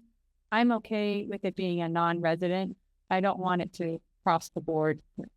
All Right. So I want to make that a blanket, very clear. It shouldn't affect our residents. Right. It should only affect Non-residents. Okay. Absolutely. Just want to make sure that that's made very right? clear. Yeah. Okay. Just want to make So a substitute motion, a substitute motion. So my substitute, And that has to be set. I have a substitute to the substitute motion. So my substitute is to add a clause that legal rights that addresses the non-resident fee and that staff will work with the Acreage Athletic League in implementation and providing a database. Whether it's an Excel spreadsheet that you're required to give on an annual basis, so they have who the registered landowners are, but you can give that to them. The only information they should be required to give back is who the non-residents are that are registered in terms of how the fee payment was established. Does that make sense? Yeah, I understand. I understand. Right. So I don't want them to be required to give their full registration list because then we're getting back to, we don't want that. But if they say we've got 25 non-residents in our program, here's the list of the 25 non-residents, we collected this fee, and this is what we're turning over. So if it's whatever it is, if you want it to be, I think that should be established with, you want direction. Well, How much, Yeah. so you want direction in terms of what that fee should be, or you want to Either a percentage, you want a percentage or a flat, well, or I think it just reflects whatever the park policy is. Whatever That's what we just said, right? But the policy doesn't talk about individual programming, and I think that needs to be discussed with the Acreage Athletic League for their future registrations. They're already having to charge more for the insurance. They're already having to charge more for the new machine and in level 2. Oh, no, talking about non-residents. So, So that fee is already going up. Do we think that we can charge an additional $25 to non-residents? That's the thing I think that they have to answer to. Listen, if anybody, through the chair, anybody that decides to go play at Royal Palm Beach or Palm Beach Gardens or anybody anywhere else is going to have to pay a non-resident. Right. So no matter where they go, they're going to have to pay it. So we might as well profit off of it. If we can charge it, we're not really not profiting. But I mean, like, come back, come back to the district. So I don't have an issue with putting that fee in there. So because we're bringing back the facilities, parks and recreation policy and procedures next month, I was actually, we can work with legal and we can add a section of the fee schedule that is specific to this So that's user. Perfect. So And you then- reflect that in the agreement. Yes, that's what, All right. Okay. So I'm satisfied with that. Me too. So then you're willing to withdraw your substitution? No, because she didn't have that in her. So I made a substitute motion that is her motion amended to include the fee clause. Right, but now we're saying that we're We gonna, still have to amend the agreement to have in there a clause that the Acreage Athletic League will collect a non-resident fee that will be turned over. but it already says it has to abide by park policy. So that's already in there, well, right? in the permit, it's not, I want it in the user agreement. No, It needs I to want be it in to the be, user Okay. I want it to be. Okay, very good. All right, so That's why we So- have the user. But agreement. you can put in that clause that it will be subject to the adopted park policy section, whatever. okay, so, Because we'll have to create a new section. I'm fine. okay. Under, Do we have a Yeah. second? God bless you. I'll second the second. Okay, the second so motion we're- for so this is the third motion. Betty and Patty. Okay, it's a substitute to the substitute. It's the third. Yes. It's okay. All right, so we're good. So I hate to say this, but I think we need to clarify what the substitute. Yes. So Oh my God. we just So my substitute motion was restating, come on guys, restating basically, not basically, I'm restating the motion that was made by Patty. And the only thing that I'm adding is the clause regarding the non-resident fee. Into the the park in the user agreement. No, in the user agreement based on park subject to the park policy. policy. Yes. Simple. Okay. Subject to, Very- so add a clause, non-resident fee, staff will work on database for AAL to use, subject to park policy. And in the park policy, we can set out that it's not going to be due until the database or whatever has been set up and implemented and everybody knows what they're doing. Right. Is that fair? Okay, that's fine.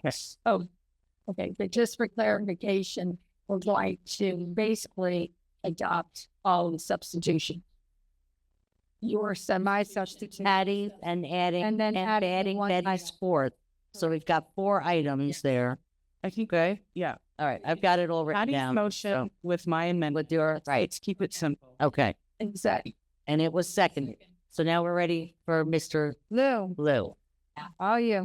And then quick, because we have public comment that we're way behind on. Okay, the neighborhood nonprofit athletic user permit. NPOP. You acronym. Just a question about that nonprofit, right? So do we vet these people that they're nonprofits? I mean, we all know what the AEL has been for years. There's nobody there that gets paid. You can be a nonprofit, but pay the person in charge of running it $200,000 a year. You know, have we vetted that? 501c3, IRS statute, it's the law. You are required to submit to any person of the public your financial records in full disclosure as they were turned in to the IRS. That is part of the IRS statute on 501c3s. I was involved for 16 years in high-level ice hockey.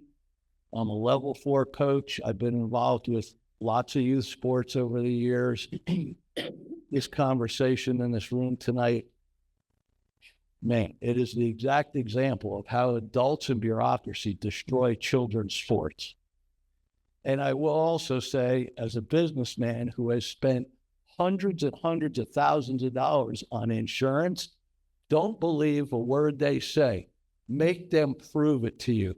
Bring in 3 or 4 insurance companies and make them work hard against each other in front of you. If he's saying there's cases, make him bring you the cases. Read them. You can't trust what they say. I know from experience. As far as the leagues are concerned, there's all this competition we've been hearing about for years now about different entities wanting to get involved. These grounds, these parks belong to the public. They're bought and paid for by the public, the taxpayer, just like this building and the chairs you're sitting in. Okay? What we need here is we need the AAL to be supported. They had a service provider agreement for a reason. It kept you guys out of having to deal with it and out of the liability of it. And that's why it was set up that way to begin with. Now we're talking about other people getting involved. Are they truly nonprofits? Are they here for profit? Does somebody profit on the backs of the children's backs? Nobody at the AAL's making any money. They never have. So we need proof of that. You guys need to have a discussion amongst yourselves. Maybe right now is the time to do it, about when you're going to see these financials, because I can tell you for a fact that there's a nonprofit in this county that brought in $279 million last year, and their top board members split $28 million between them, but they call themselves a nonprofit. Does that sound like a nonprofit? Thank you. Discuss. So nonprofit is a tax status, not a business model. But anyway, I don't think we have to worry about that because we're not talking about other people. But okay, so he is on this one. Yeah. Thank you. It was kind of nice to see you come to some sort of a conclusion here, and a little less animus between all of you would be really good. So, not able to really comment on your agreement. I know you guys work every one of you really hard on all of this. In the future, it would be really helpful if we had that agreement a little earlier so we could look at it too, and we would be able to give you some real good comments instead of we're just listening. And I know deadlines come and it's hard to do that, but the other thing is I suggest you listen to somebody other than the person who's selling you insurance. There are other experts. Lou had a good idea. You can, get competitive quotes and competitive information, but there are also experts out there who are not selling you insurance. That's who you need to talk to about risk and exposure reality instead of somebody who's trying to sell you, always going to give you the worst case scenario. I'm a little uncomfortable. I will tell you I'm going to back off on this a little bit, but I'm a little concerned, Patty, that you have some conflicts of interest here. And I'm going to back off today, but in the future, I hope that you guys pay attention to those things and you get legal counsel, because there is marketing being done by you for that company. You do market other of those companies on your Facebook, never the AAL. So maybe you'd like to put the AAL out there, and maybe I'd feel a little better about it. So advertise for everyone. Thank you. Thank you. Check my Facebook better. Okay, let's do that. All right, so that's it. Let's call the vote, please. All in favor of the substitute motion, please. Aye. All right. 5-0. I think we got to clap for that one, right? Okay. It's not over, but you guys go home. All right, now we're going to get some actual public comment, matters by the public.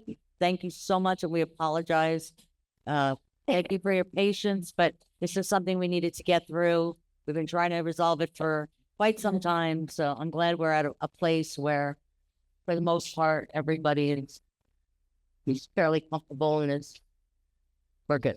Quickly, thanks, Brent. Yes, please gentlemen, don't- thank you. and, We appreciate it. Okay. Thank you for having us. All right, so first one, William Jones, you didn't put down what agenda item you want. Is it a public agenda or is it a specific agenda item? It's both. It's Okay, come on. down. William Jones. I live over off Persimmon. My grandchildren have been over here for about 20 years on 60th and 140th. And I thank you very much. It's finally getting paved. The dust has been horrendous.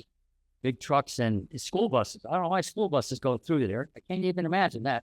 If you go through there 35 miles an hour and the dust they make, it's like a tank went through. So it's going to be nice to have that done. I really do appreciate that. I'd hopefully going to have some money set aside for some speed bumps in that thing. Because I can tell you right now, they go through there at 35 in the dirt. They're going to go through there at 55 on the pavement. We need to consider that. Other than that, thank you very much for all the paving I see going on all over the area. Thank you. Thank you. Thank you. All right, next you got Kimberly Simmons.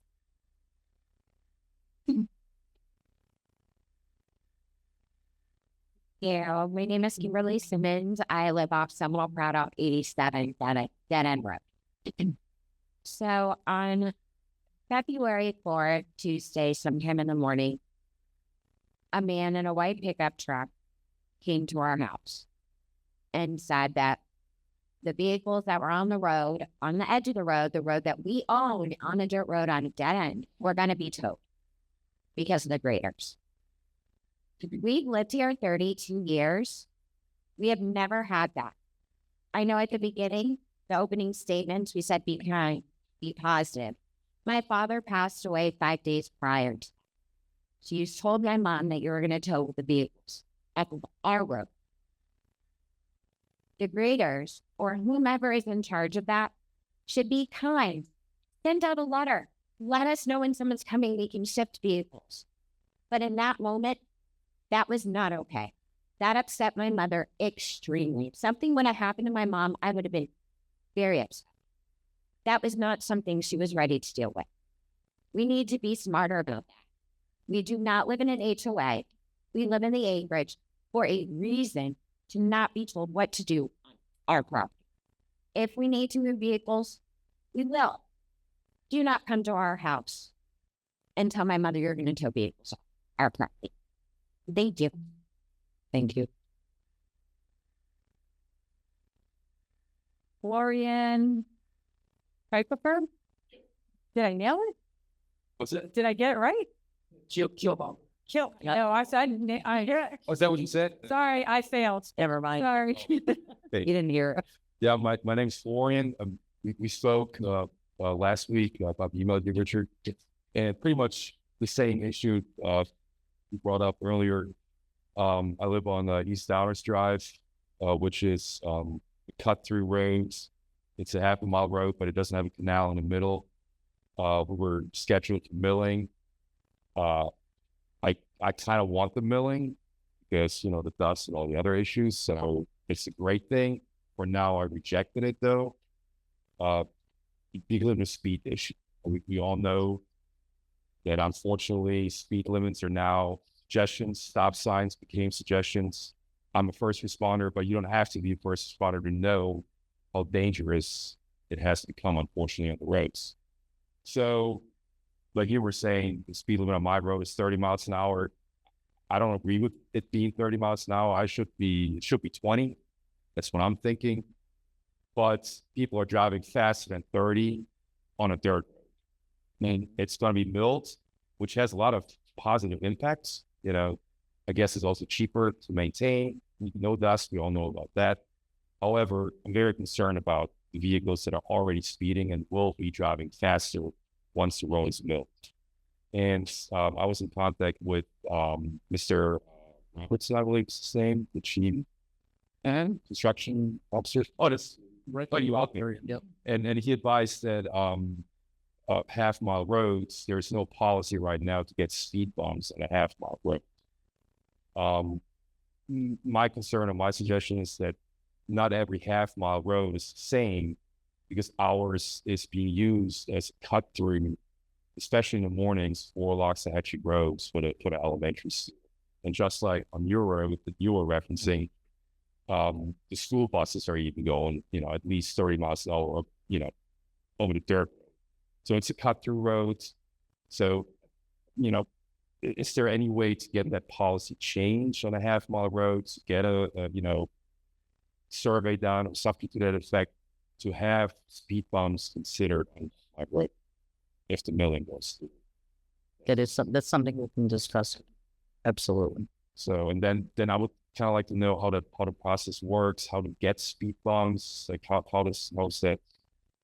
Pretty sure. Are we having a back and forth now? 'Cause this is a significant policy shift. Right. Absolutely. I was actually, So we can discuss it. I was actually, because this isn't the first one we've heard, and a couple of you have talked to me about this already.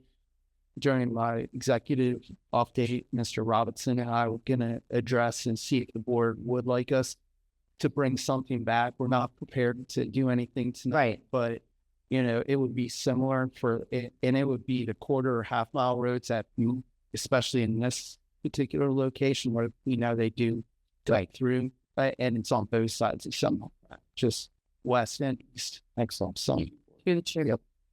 I saw somebody else was here tonight too, and I think she was here to discuss the same thing on the Cheatham Hill and with one of the roads that we're milling there.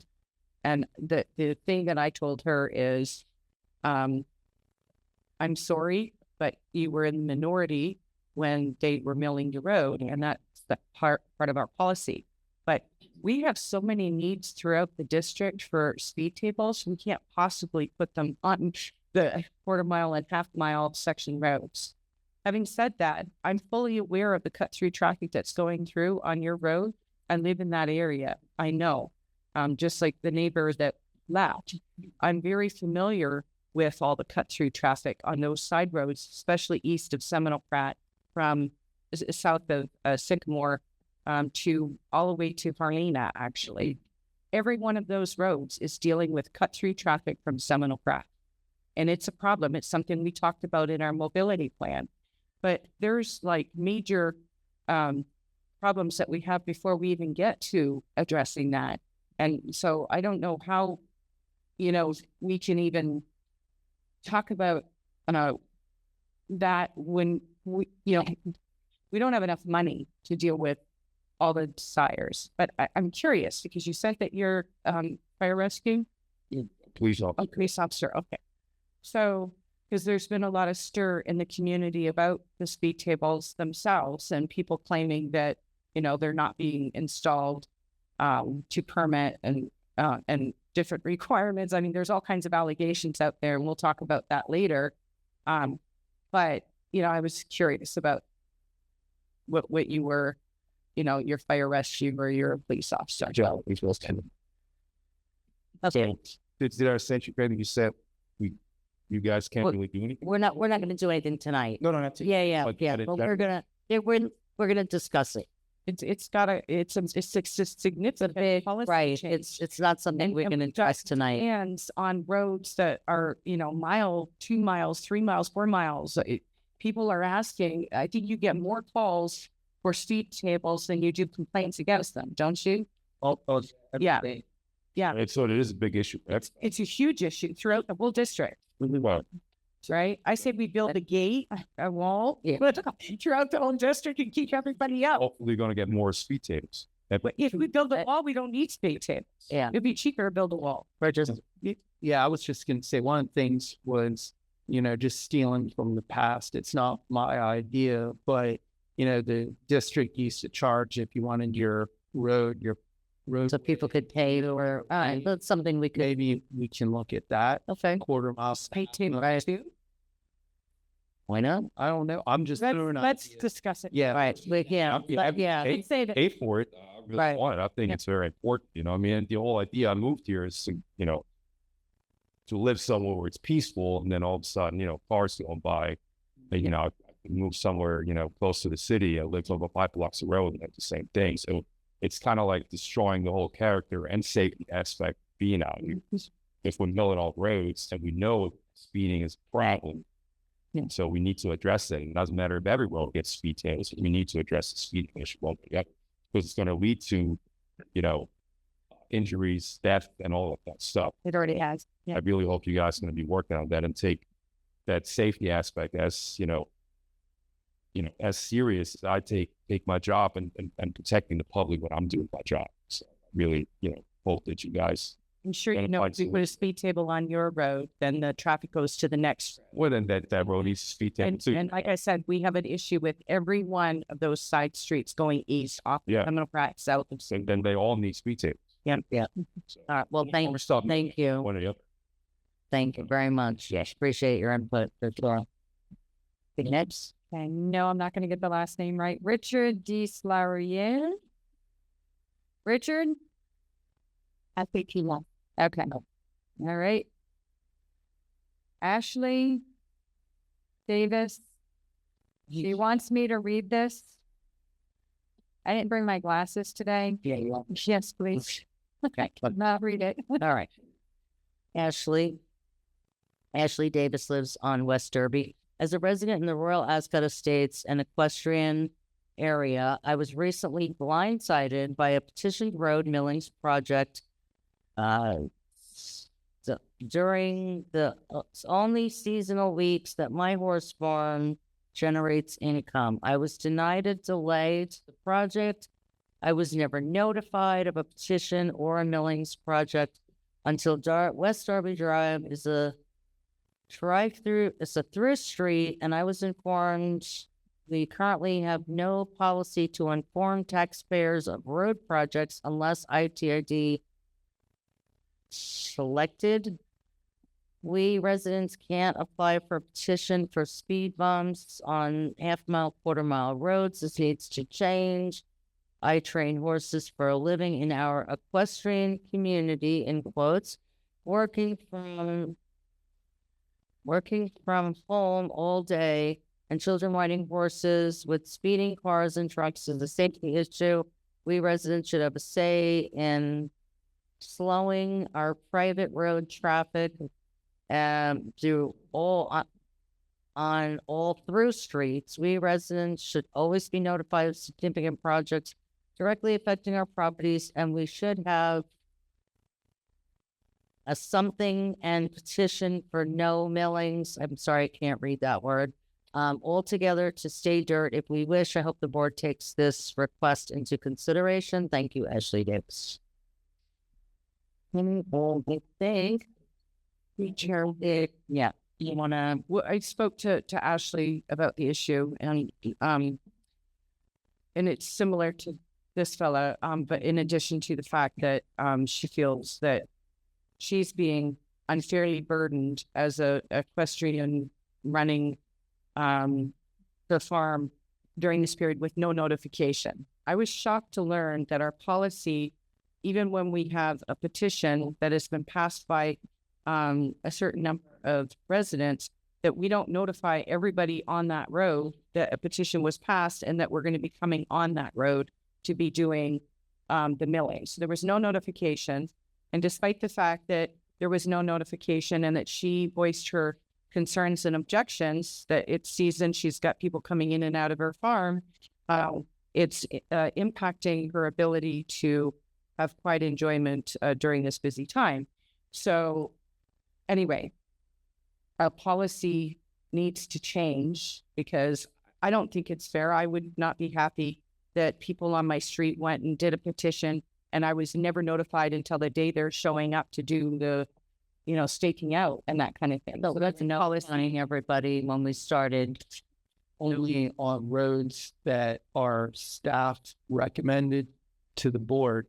The ones that go through what we call the advanced milling petition process, the landowners along that street are in theory supposed to go. In this case, they did not go to the two houses on the intersection of this Cheatham Hill and Derby.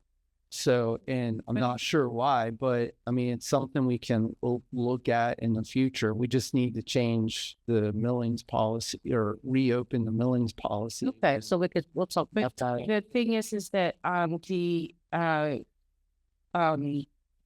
most people, when they're doing a petition, they're only going to basically get enough people to sign the petition. And there's no requirement that they notify everybody on the street that this is going on. And well, it's not going to change the outcome if the majority of the people are in favor. There's something else about it. They're still landowners and they deserve the courtesy of being notified that it's been approved. And so what I would like to see amended in the policy is that we add in there that when a petition is approved under the policy, right? Once it's approved, we've verified everything, it's approved. Once that's done, and we are, yes, indeed going to be doing that, then every landowner on that road deserves to be notified. Because it's just not fair otherwise. Okay, very good. All right. By the district. That ends if we here. And I think we have a consensus that that's appropriate, right? It happened to me. I didn't think it was that big of a deal. So my neighbors all signed on it. My neighbors all signed for it. It happened. And we've I got don't think people it's speeding on every single road out here. We just did some numbers, even out in an area where there's potentially a lot less traffic and people are doing 60, 70 miles an hour down the road. So it is a problem. And don't we put things up? Do we put anything on our website or on our, instead of having to, and I know this is going to go to policy, but instead of having to mail out and incur more costs to let everybody know that 51% of their street voted for something, put it on the website and the Facebook and let it, I don't know. Well, then that's their problem. I don't know. I just don't. All right, let's bring this back another day. It's not okay. Yeah, we can bring this back. We are collecting a fee from these petition people, so that fee should be covering the cost of sending out a couple of extra pieces of mail. I mean, what is mail now today? 55 cents a piece of mail. Yeah, it's yeah. All right. Okay. So I had some ideas on how to address that.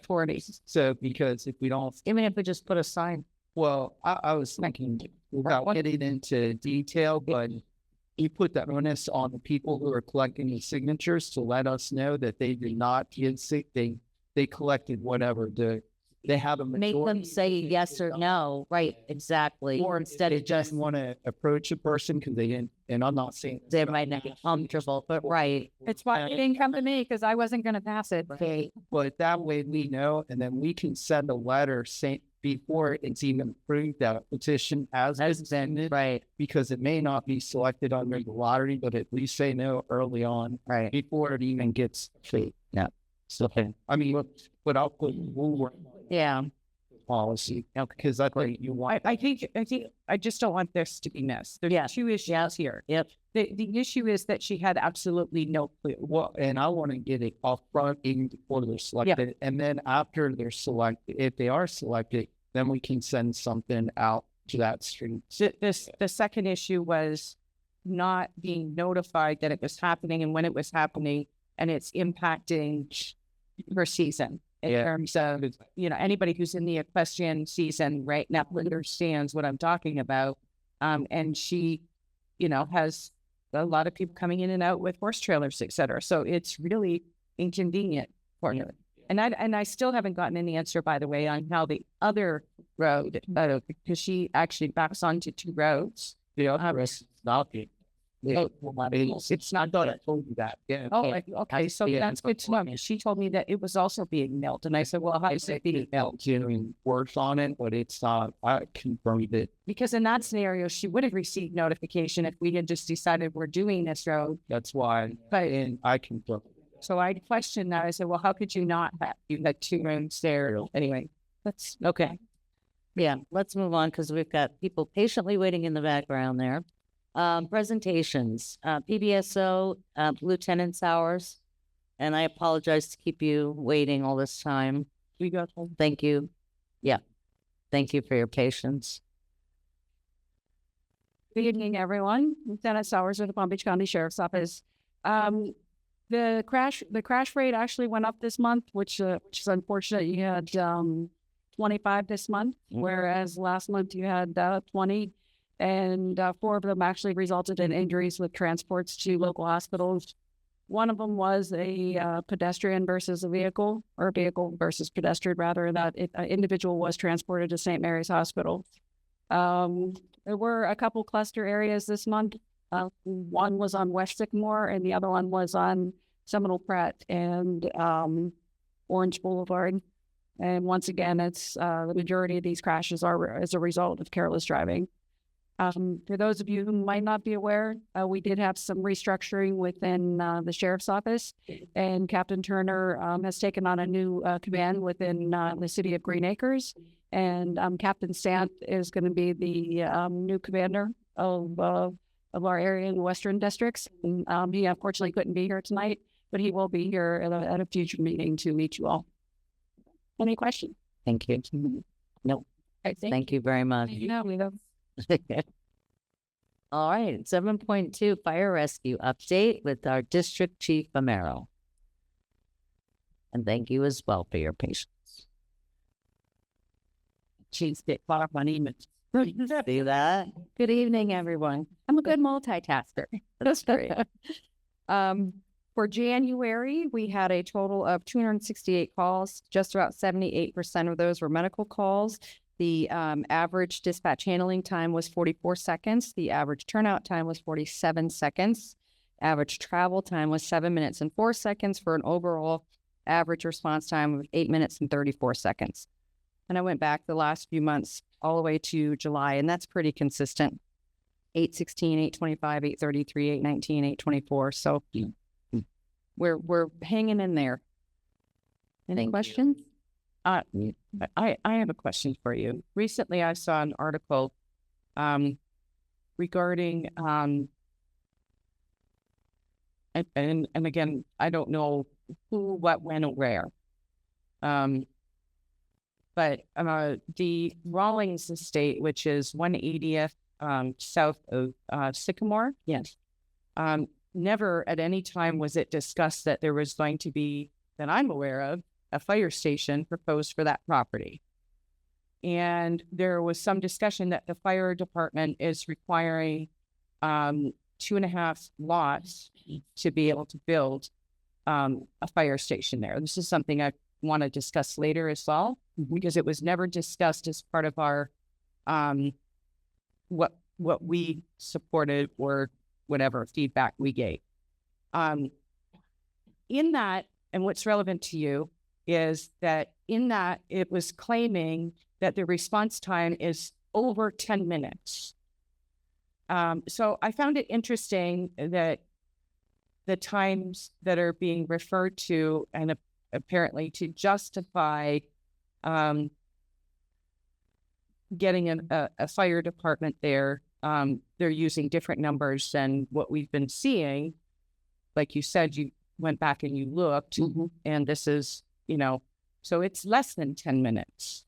So That's the average. it's So right, the average, but what's they the were time talking about going average too. down It's Sycamore? it's disingenuous to say that, the response time there is over 10 minutes when you're saying the average response time is 8.37. And so do you know, was that actually recommended or required from the fire department, or where is this? I don't know if it was required rather than it was requested. We are looking for properties to try to keep up with future growth. I was not included in any of that conversation. I read that article as well. I do not know where they got their facts or the statistics. I did not receive a request for that information. I was not involved at all in any of that. So I don't know, but I did read the article as well. It is not unusual for builders to have to donate a piece of property for civic use. There's been discussions, I believe, with GL Homes where they're breaking ground on the 3,000 homes for a civic plot for a fire station as well. As you are well aware, there is significant growth in the Western communities, and it doesn't look like there's any in sight. So if we wait to acquire property, we will be even further behind the 8 ball. So, but as far as that data, I do not know where they got their numbers from. Chair, thank you. So I did speak to Matt Barnes, who's an engineer for WGI, who's representing. So they were in fact asked by the county to set aside, property. Their client, of course, is opposed to doing that. From, They're whatever losing fire rescue one or two. have, yes, Still, they're losing at least one estate home by doing that. well, And a half. yeah, Okay. right now they've already lost since the last time they were Right. here. I think they went down even a few more homes, not including the fire rescue station. But I just, from just a general standpoint, putting a fire station at that in that neighborhood does not, to me, make sense. And especially, I know, Rich and I, or Mr. Basilati and I talked a little bit about that today, because Waxahachie Station right down the street. Yeah, the west one up the We street. need something north and west. Well, if you That's need where the something, loss is. it should be at Seminole and Southern, not in a community on ITID roads where it's not densely populated.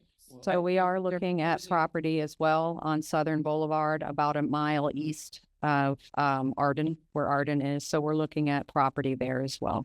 But my concern is, and I'll let Mr. Boy address it because he's your engineer, but 180th is already there.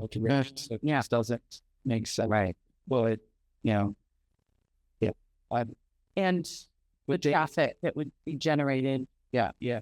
But they are opposed to paying for any fire station. They do not feel, or giving any property to one. Right. They do not feel that they should have to do that for 50 home. I think it's like 54. Yeah. So, and if you remember at the beginning, it was over 60 and now went down to 58. And we didn't gain anything with Westlake. I'd just like to say that again. We relocated from a plaza location to the Westlake. And if we need to increase service, then why are they not doing that there? Because nothing changed. All we got was a new building. Yeah, because I was thinking we had property somewhere that they would We do have property. that they would be in buying. Yeah, right now they nine. or things. Yes. We do have property, and it's right at Orange and just north of Orange. I'm not. They're not. Yeah. We're in and Right. I know it's We're trying. your problem. It's probably your plan. Well, correct. We're not really involved in that part of it, the location of the stations. Obviously, we do our best to advocate for our areas, and we do go back with political reports advising of the growth. And obviously, we do watch the increased call volume, and we do try to advocate. But no, we are not a part of that process at all. And I was not included or any information for that article. And I read it myself. Didn't know it was being reported on, and it was news to me as well. So Thank you. thank you. You're welcome. Okay, regular agenda, excuse me, item 8.1. Consider R-302/R-303 Hamlin Boulevard paving change order number 2. Ms. Burgess, Rob, Yes, Stevens Rob. I'm sure not you. Apologies.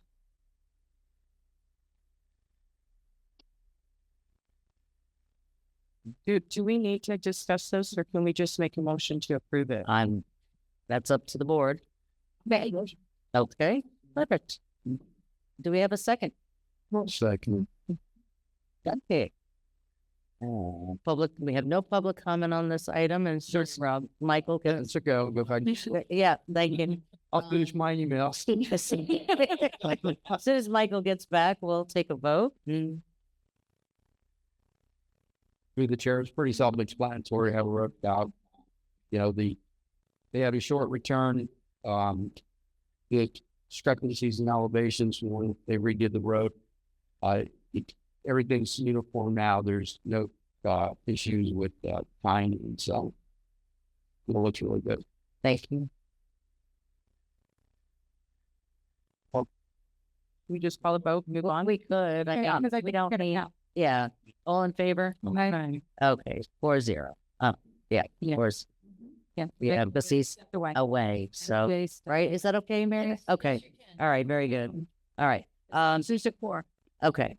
8.2, consider new grant application opportunities. Do we need a presentation on this, or are we good for a vote? Well, I did want a presentation on this because I did have some questions, so I want to know. Okay. This was not something that was on our mobility plan, and I'm just wondering how we chose gifts over all the other equestrian tools that we had on our mobility plan. Well, I believe through the process that corridor, the FPL corridor, was part of it. I know we discussed it at length.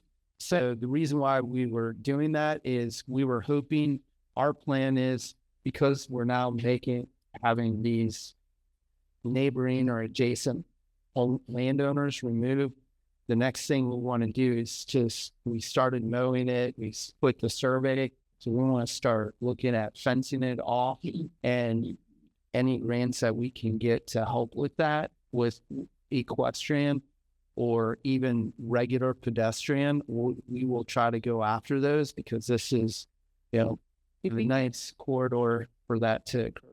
Did we get the equestrian grant for the equestrian trailhead yet at Acreage Community Park? No, we did not get that. So we're bumping that for something else. So this is my concern, is that we haven't finished that. The other thing is that when I was driving here today, where are we putting the equestrian trail on this road here? It looks like we're making deeper swales and there's nowhere for the horses to go. That's a designated trail. And there was a grant that we applied for that as well. Yeah. So Scarlin's.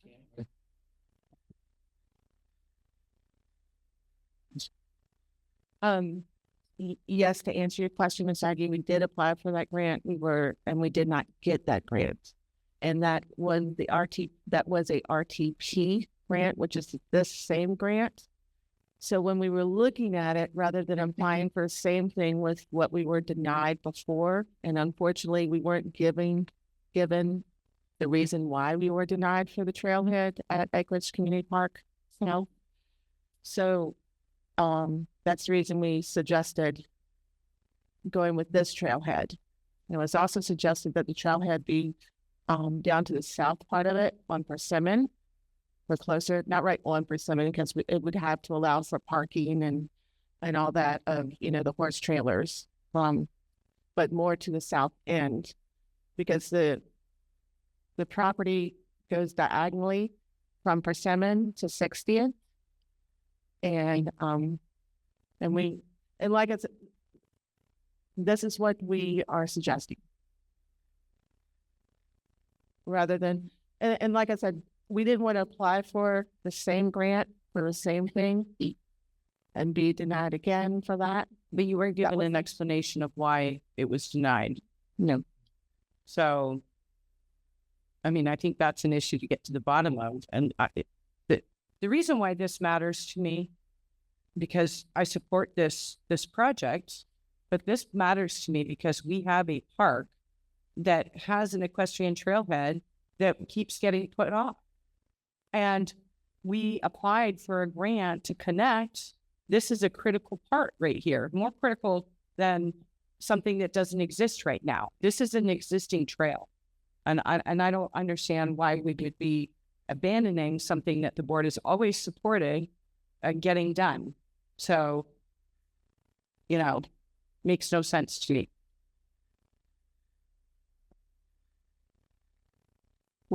With these suggestions, we have not applied for this yet.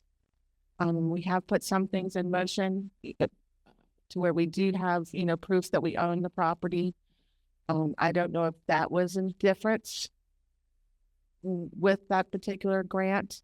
I'm not sure if that was the difference or not. With some grants, it is a difference whether we own the property or whether we lease the property. So I don't know if that was it or not. I'm going to state this again, and I've stated this several times tonight, and it's happening again. So we should be getting direction from the board at a public meeting before we're applying for these grants. That's exactly what you're doing. See, But the decisions are being made by staff long before it comes here. Somewhere you got direction to go with this project, and it didn't come from the board. And that's what I'm trying to get to, because we have board adopted directives and history here already that have not yet been accomplished, but we're now adding something else. So that's where I'm trying to understand, where are you getting the direction to do this? It's telling you this is a priority. all of this is coming from the board in general. You have all these priority projects, whether it's this, which we just had all these landowners clear, that's part of the mobility. And so that's what we're looking at. We have another one on here for the youth. We're calling it just the community youth activity facilities, but it's a press box because we're trying any way we can to help the community get these facilities or some of this infrastructure in place without significant local dollars being expended.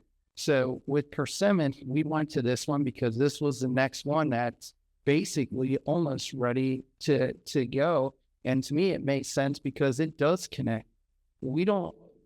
Some of these grant agencies don't always tell you why you failed. They just don't want to do that for whatever reason. We are trying to develop these relationships with them to figure some of this out.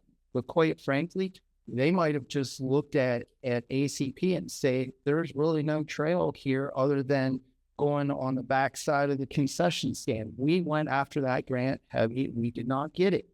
It is not under our control. It is under whatever state agency staff is reviewing it. So we're trying to figure out ways to bring things to the board that fit within that scale. So yeah, we should be studying. And if you guys don't like if the board doesn't like this, then we don't have to go after them. We can go after another one. I wouldn't suggest going after ACP because I don't think you'll get it. Because if they didn't give it to you the first time, they normally don't give it to you the second time. And the travesty there is that has that Acreage Pines, and they should have a better horse trail and even the one in Royal Pine or whatever, that Royal Palm Preserve, that's a joke anyway, because most of it's just going on the perimeter canals anyway. So so again, and that's why we're bringing it to the board. But we try to slice them down so you don't have like 50 of these things to look at. And if you don't like one of them, we have time.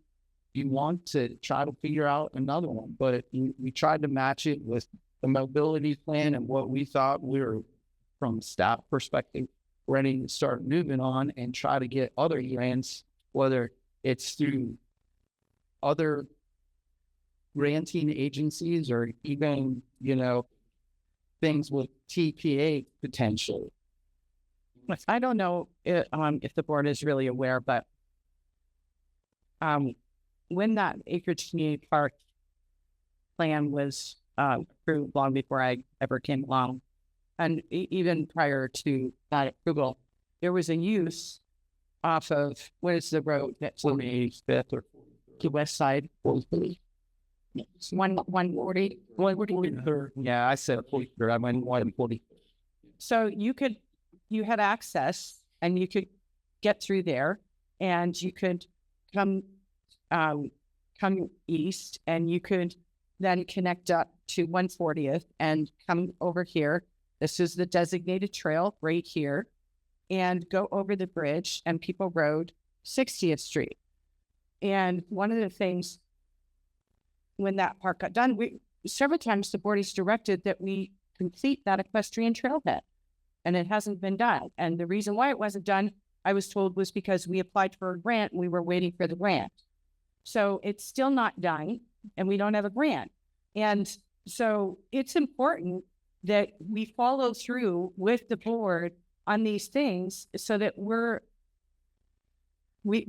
all on the same page, because this is stuff that the board is supposed to be discussing in terms of where we want to go and what the direction is. It isn't one person on this board. It is all of us. We make these decisions and we direct the staff. So you know, I don't know. Made the decision. I don't know who made the decision to do this or whatever. I'm telling you that it should be directed by this board in terms of the priorities and the projects that go forward.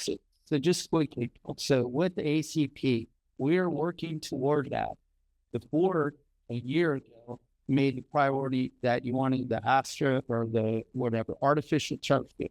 So we're moving as fast as we can with the county on that. The next step, The $3 million wasn't just for AstroTurf. Well, maybe that's all I hear about. well, because that was the priority that we need field space. So the second part of that, once we're done with that, is we are required to build the parking area, which is the equestrian, trailhead or whatever you want to call it, with the stations for water, for being able to shower horses. We have to build a second or another restroom down in that area. So it's in the pipeline. We tried to get a grant. We were unsuccessful. That doesn't mean there aren't other grants through ag or other things that we can't try, but we shouldn't go to the same agency if they've already failed it once, because they're going to fail it again. They're just going to see it and be like, no, we already failed it. It doesn't matter whether you impugned it or not. So that's why we're doing this. But again, staff has I think, a responsibility to bring this to the board, even if it's not exactly the priority, because your priorities often change and they have shifted. Well, it's my understanding that the deadline for this was yesterday. Was this the one that was the 19th? No, which one's the 19th that we already applied for? And it's coming to the board for approval. So at some point, I don't recall this being discussed with the board, and that's my point. Yeah, and again, so we found a grant and we said, hey, there's a potential here.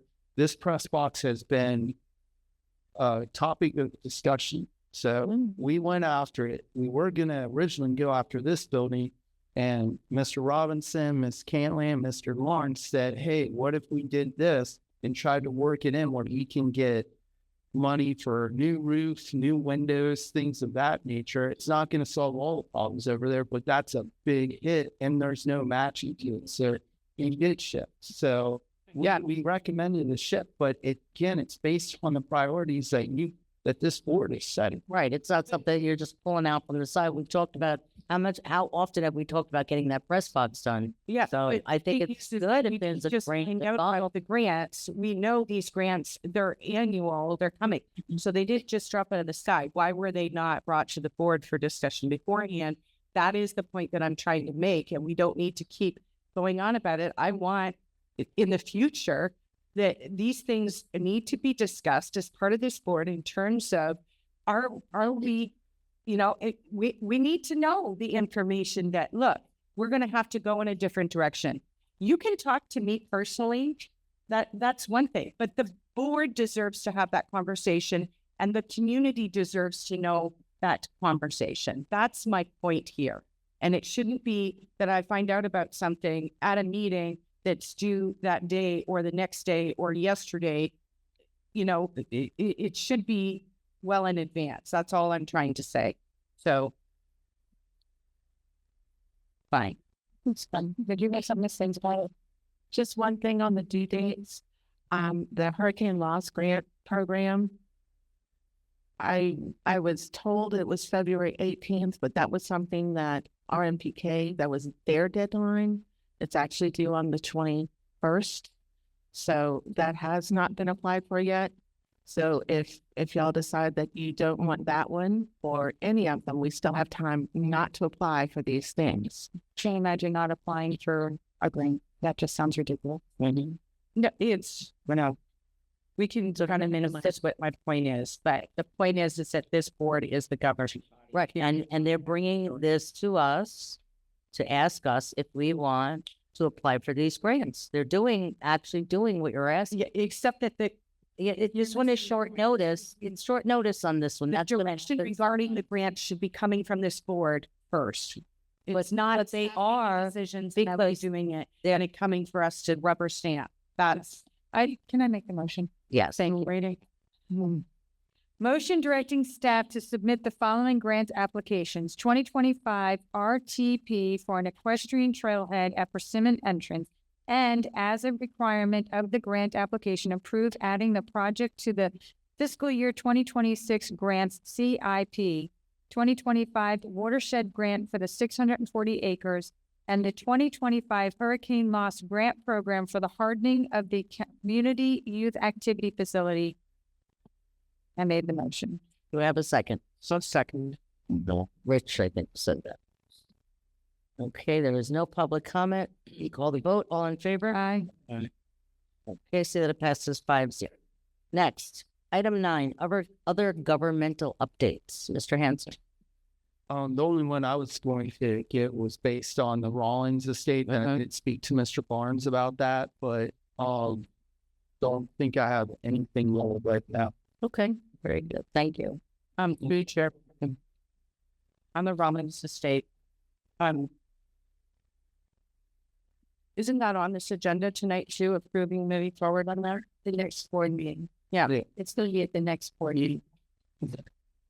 Isn't it 12.5? That's vintage oats. Which one is vintage oats? That's all. The one on the plate? Okay. So yes, Rawlings estate, they'll be coming at the next one with an agreement or to move to the next step. So what can we do to oppose the fire station right there? Well, the board can give us direction by consensus, I would presume, to let the county know. And Mr. Poy can. Because I object to a fire station going there. And I think what is going to end up happening is the county is forcing higher density here. And what they proposed was at least somewhat moderately acceptable.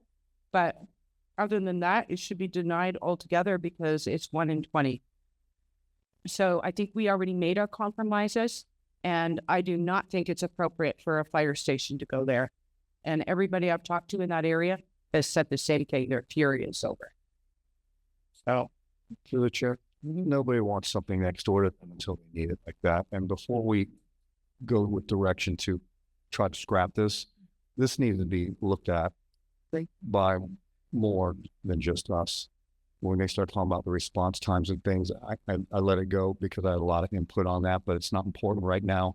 Definitely not scrap something like this. This needs to be looked at further, other options, other land areas.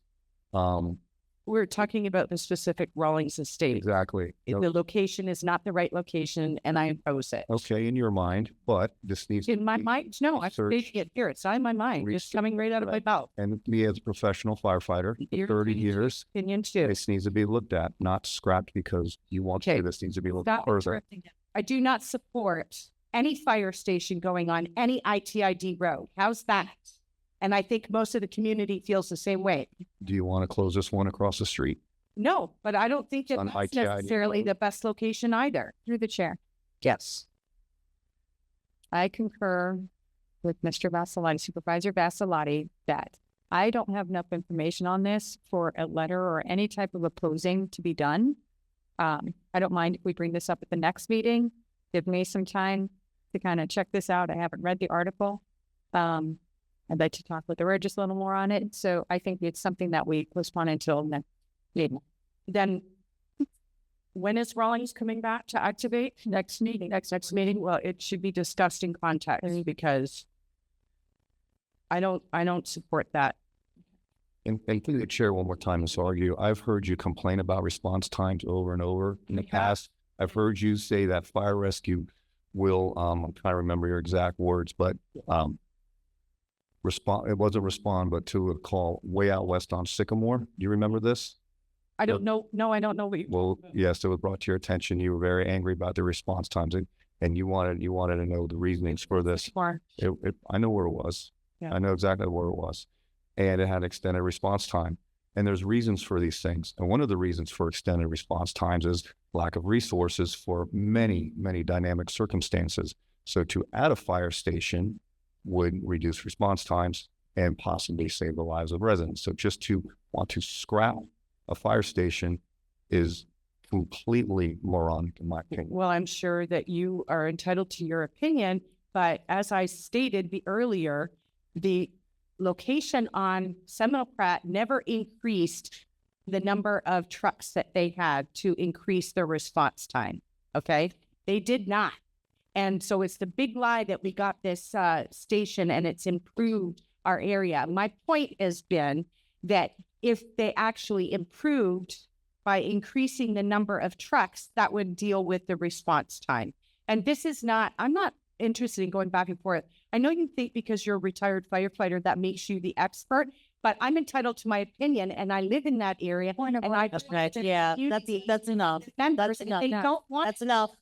That's enough. here as a Indian Trail. No, Yes. we're not here to be going to order the fire order. We are not here to argue with each other. I know they paid a lot of money to get you on this board. Matter, All right. matter was not on the agenda. It's not a place for this. Thank you. Thank you. Moving on. Item number 11, 11.1, presentation by Juniper regarding the athletic field maintenance.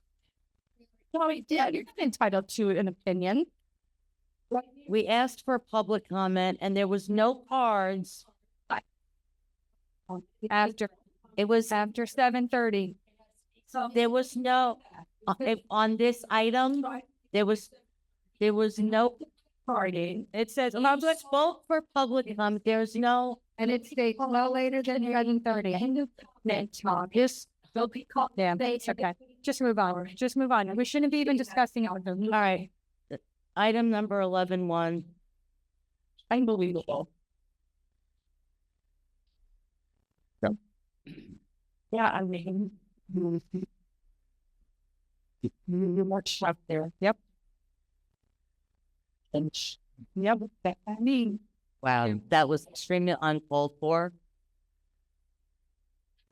We will make sure, you want to repeat that so it's part of the record? Because that's what she's asking the for. supervisor, argue, just stated that I was a bitch. And you are. Thank you. Excuse me, Remove. you I would like her- can't do this. I would like her removed right now. This is absolutely uncalled for. Yep. No, No, you did not agree. Public comment is not allowed because you don't like it. No, that was, fine. Have a nice day. that was not a public comment. Yeah, that's not a public comment here. That's, It is a public comment.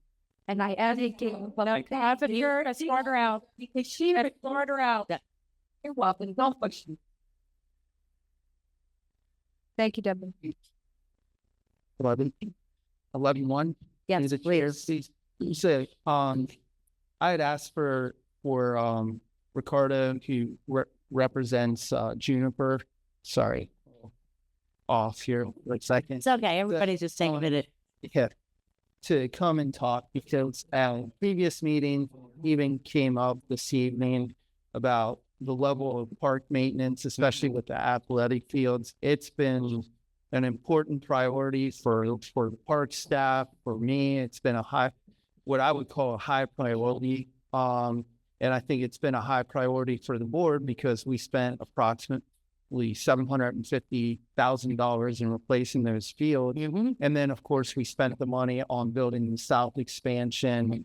So and Juniper, like everyone else, post-COVID was having issues getting qualified employees. You know, we couldn't hire anybody, but they caught up very quickly. So we have him here tonight to speak about, you know, what they're doing, and the fields are in really good shape from my perspective. It just is where there's constant like scrimmaging, it's going to tear it up. I don't care how high the fields are, cleats are going to tear it up. But with that, I don't know, Mr. Lawrence, if there's anything you have to say, but otherwise, turn it over to Ricardo to take it from there. Yep. Excellent. Good evening, and thank you for having me, and thank you for giving us the opportunity to service the district. I prepared a little slideshow. It's about 2.5 hours. So if you guys need to use the restroom, I'd go now. I might take you up on that. Actually, let's take you up on that, but don't be insistent. No, I'm please. No worries. Your timing's perfect right now. Everybody needed a laugh. Thank you. You're very welcome. So, Juniper Landscaping is a Florida-grown landscape company. They acquired a business that I worked for over 15 years, and I've been with Juniper now since 2020. We are a very large company. We are a very dedicated company to the state of Florida. We have about 34 branches, and we are growing. We have a lot of autonomy to run our branch. I, for one, run their sports turf division and a local branch here out of Riviera Beach.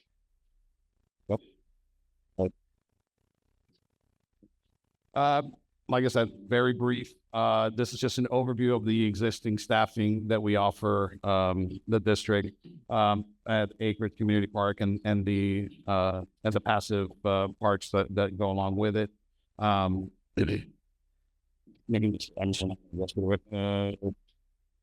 So we are a full service landscape and sports turf company.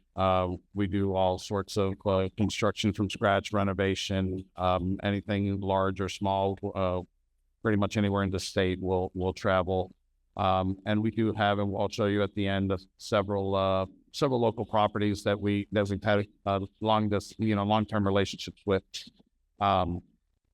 Maintenance wise, and I'll talk a little bit more. I'm not going to go through each individual slide per se, but I'll give you my elevator speech as we go through the slides right at the end.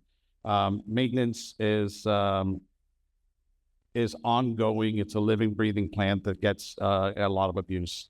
So our goal is to make sure that when the turf is given some time to rest, that it recovers quickly.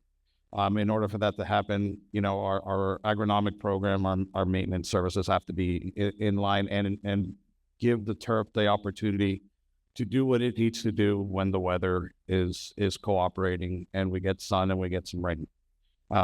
Next slide. Biggest concern for us is, which might have been a topic tonight, is safety.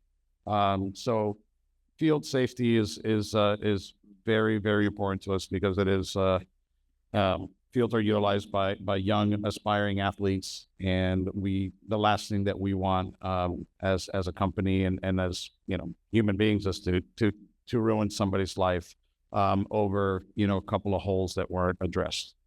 So we do take we take that very seriously, and we're constantly monitoring the fields. It's the only way to really give you the product that you require.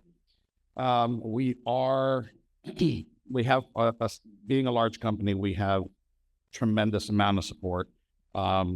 We are one of Site One's largest customers in the state of Florida.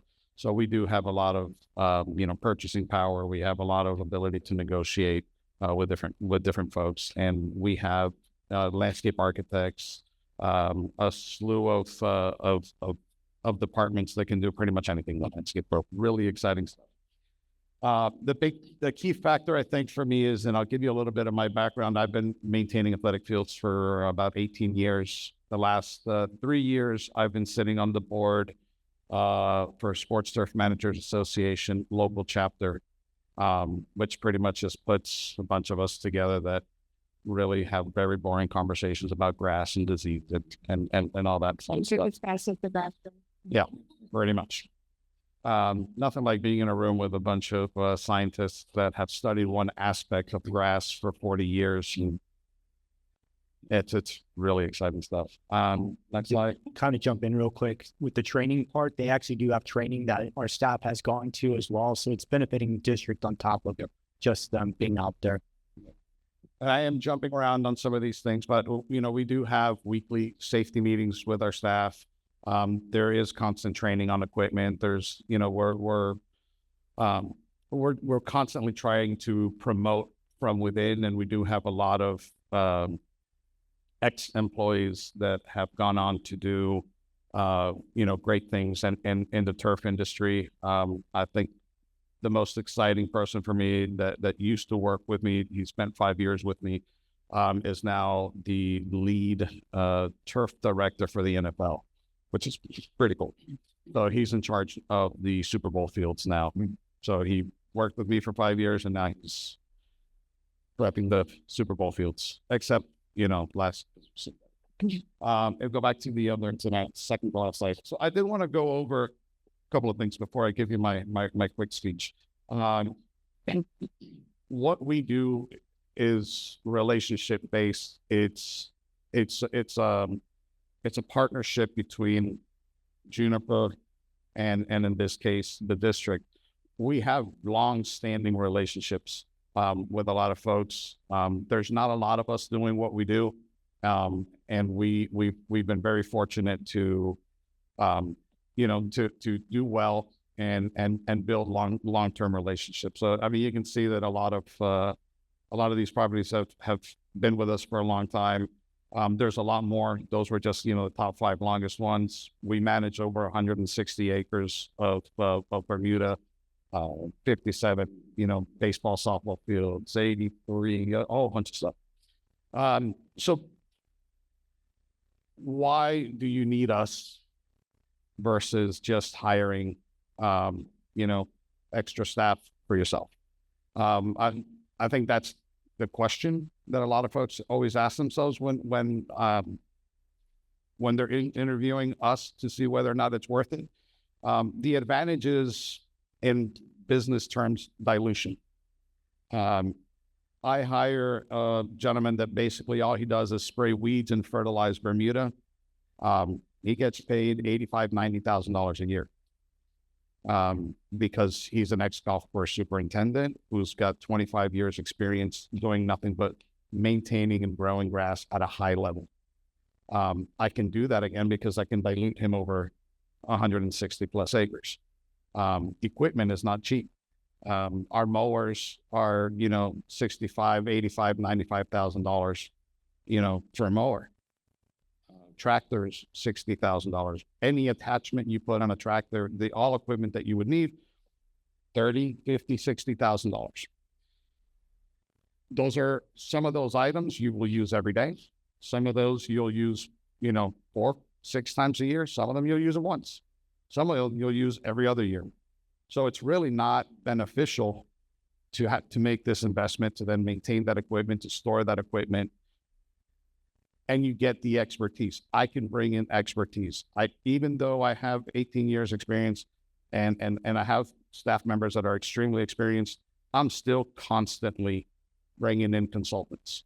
The same consultant that consults for the Dolphins, for the Mets, for Trump International has been on your fields about 6 times, because we always want to make things better. We're always looking, how can we improve? Did we miss something? The reality of maintaining, grass, especially at this level, is you mow your yards 36, 42 times a year. We're mowing Bermuda 120. Professionals are mowing their Bermuda 240, 260 times a year. We're doing, recently reached out to Kenny. I said, temperatures are dropping. There's a lot of moisture. There's a really good chance that we're going to get fungus. We're seeing it in other places. Let's make sure we have fungicide available so that we can treat it preventatively, so that we don't have any dieback or any disease that might, cause more stress to the turf. Than when the leaf gets out there, they're going to tear it up and it's not going to recover because it's injured. So there's a lot more that goes into it than just mowing, throwing some fertilizer and watering. If anybody has any questions, I'll take them. I think you are bored to death by now because I understand. Yeah, it's very interesting. Thank you. I enjoyed that. Thank you. Patty, go ahead. I have a quick question. So how much of the equipment stays on our property? I believe here you have, of that equipment, we have only what we're using on a daily basis. So the mowers are here, the gators are here, and again, on our business side, so that I can have the boom sprayer I can leave here, but it's a $75,000 piece of equipment that I use once a week. So my program is I have him traveling from property to property with that equipment. We have 2 of them, so if one goes down, we have a backup. But if I had one here and I had one at every property, No, I get, it would not be. so with the equipment with the equipment that you bring on, like what do you call it? Like a spray, it's a boom Okay. spray, yeah. Does that touch the grass, turf and stuff? Yes. Okay, because sometimes just where I work, we talk about cross contamination. 100%. So what do you guys do to prevent that? So it's equipment, and I'm gonna say this realistic. Mhm. Our SOP is it should be washed between properties, at least rinsed and hosed down. We're not at a point where we need to spray bleach or water down bleach on the tires or anything like that. Mhm. It should be at least blown or hosed off. Our gentleman, Osmar is our technician. He's usually pretty good about that. Okay. Does it slip by? Yeah. Yeah. But yeah. And then my other question, Juniper, they take care of like our maintenance or cleaning, not cleaning, but like resupplying the restrooms and whatnot. Is that? At ACP North, they do. They do. Okay. So went in to use the restroom one time and there was no toilet paper. So can we just make sure they stay on top of that, please? All right. What dates are you? That is very important too. Oh, it absolutely. Lady, so When do your kids play? What the dates like? I've actually seen that. No, yeah. times It's on social media, unfortunately. yeah, if we could make sure that the bathrooms stay supplied with toilet paper, soap, and paper towel, I'd greatly appreciate it. interesting. Yeah. I have one question myself. So we're very keen on talking about our liabilities. So the equipment that you have at our park, where do we stand there? Like if something happens to that equipment through no fault of ours, but let's say somebody comes on the property trespassing, do we have liability for that equipment? How does that work? Or is it solely under their insurance?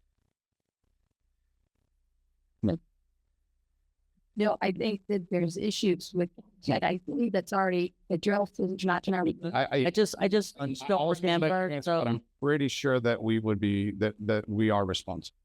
I believe the contract, they're required to have levels of insurance. to cover that. All right. I couldn't remember, so I just wanted to put that question out there because I could see that coming back from someone at some point asking, "Hey, well, what about this?" And so now it's out there on the record that And before we entered into this contract, just because I don't think Mr. Vasilotti was on the board, he No, definitely he wasn't was on the not. board. We actually did have Aegis review this contract to make sure everything was up to. as we should. Yep. Because that's why we have. Okay. Excellent. One more thing. One more thing. Yeah. Can I just want to say my kids have been on the field. I've had, my kid's 33 down to 15. It's the best our fields have looked in the 2 decades that I've been out here. So I appreciate Awesome. the work and the work that our staff put into redeveloping the fields and improving them. I appreciate everything you guys have done. And I appreciate the upkeep that we've seen on the field. So thank you very much. Thank you. That's always great getting a head nod from the back. I don't know. from somebody who actually plays on No, the yeah. field, right? Thank you very much. So that's great. I appreciate that, Mr. Candy. Just real quickly, just an update. We did add new hand dryers at ACP North's press box also, so that'll take down some of the need for paper towels and things like that, and hopefully some of the vandalism issues that we'll have over there. The old ones, the electric was already there, but the old ones just weren't working, so that has been brought back. Okay. So that- That's helpful. Great. Thank you. Prevent toilet or paper towel being flushed out. Michael, you have anything? Rich? Okay. Well, thank you very much. Thank you for having me. Thanks for being patient and hanging out with us. I just needed a little popcorn. Don't we all? Bring it next time, right? Okay. 11.2. Approval for the facility use permit for the Great American Cleanup. Do we need to talk Can I about just this? make I the mean, motion? yes, I think we all know what it is. Motion to approve Indian Trail Improvement District's permit request to host the annual Great American Cleanup, subject to staff and legal review. Second. Who said that first? I'm gonna go, Michael. Michael? Yeah. Okay. All right. No public comment on this, so call the vote. All in favor? Aye. See that it passes 4-0. Approval, facility use permit for 143 Mind, Body, and Spirit for a long-term permit to use Hamlin House for wellness, meditation, and sound healing class subject to staff and legal review. I'll make the motion. Second, Second. who said that, Brent? Okay. No public comment. Call the vote. All in favor? Aye. See that it passes 4-0. Okay, moving right along. Approval, facility use permit for Sherry Roberts, is requesting to use Hamlin House for a challah baking class, subject to staff and legal I'll review. make the motion. Any second? Second. Who said that? I'm sorry. Rich, sorry. I was like, I'm a little, I know, you, being too quiet. No public comment, call the vote. Aye. See that it passes 4-0. Consent agenda. I'll make the motion to approve 12-1, 12-2, 12-3, 12-4, 12-5, and 12-6. Second. Rich, I was looking at you that time. Okay, there's no public comment on this anyway. All in favor? Aye. Please that it passes 4-0. Staff presentations. Yes, just quickly, I'll try to move fast. Some of it we already discussed, so it won't be redundant about the traffic calming requests on the quarter and half mile. They're not dead end roads. They do connect to other roads. So there's no culvert in between. But I do want to let the board know that we received notice from Palm Beach Aggregates that they are going to be increasing rock material later this year, probably right after the summer, I think September. Sometime in September or October, it will be just under $20 a ton. Right now we're paying 12. About, what was that, 2 years ago? It was $12 a ton. Our thing, $18.25. If they agree to keep our ITID price, but they will not put that in writing, because I just talked to Jason a few hours ago. If not, it's on page 23. Oh, are we buying this in bulk now? You don't affect April 20. April 1st is and I got to load up on dirt while houses before then. That's even quicker. Yeah, that's even quicker than what you had told me. Yeah, that was a lot quicker because, okay. But I would just, so Jason put together, I know you were looking at it. I was just fine. So right now we spend about 420,000, and this is strictly for maintenance. This is not culverts for like rebuilding roads, anything like that. This is just whenever we say our grader operator said, hey, or Bill Stevens, our superintendent, says, hey, we need to put some road rock material out there. Right now, we're currently spending $420,000 annually at the $12 price. If it goes to the $19.25, which I think it will, which it's going to go now in the fiscal year, it's going to be $690,000 at least for 1,700 loads, because that's how much we do per year, give or take. And then if it's the 2350 that Mr. Robinson was just speaking to, 840,000. So the reason why we were bringing this up, and it's not because of any of the prior commentary. I was going to bring this to the board after Mr. Robinson and Mr. Lester said, hey, I want to bring back the millings policy to remove advanced millings and terminate the withdrawal process and allow us to start milling rates. Just start in one section. We'd like to start on roads where we know there's a lot of traffic, like off of Royal Palm, Coconut, Seminole, Pratt, and just roll through those. So we get our graders off those roads because they have to back up sometimes, and people are coming off those turns now. And we're having a lot more cut through traffic, so they don't understand that certain roads are dead ending. So, maybe bringing that up. I didn't want to bring this up earlier because I wanted the context. Right. And we've been saying this for a long time.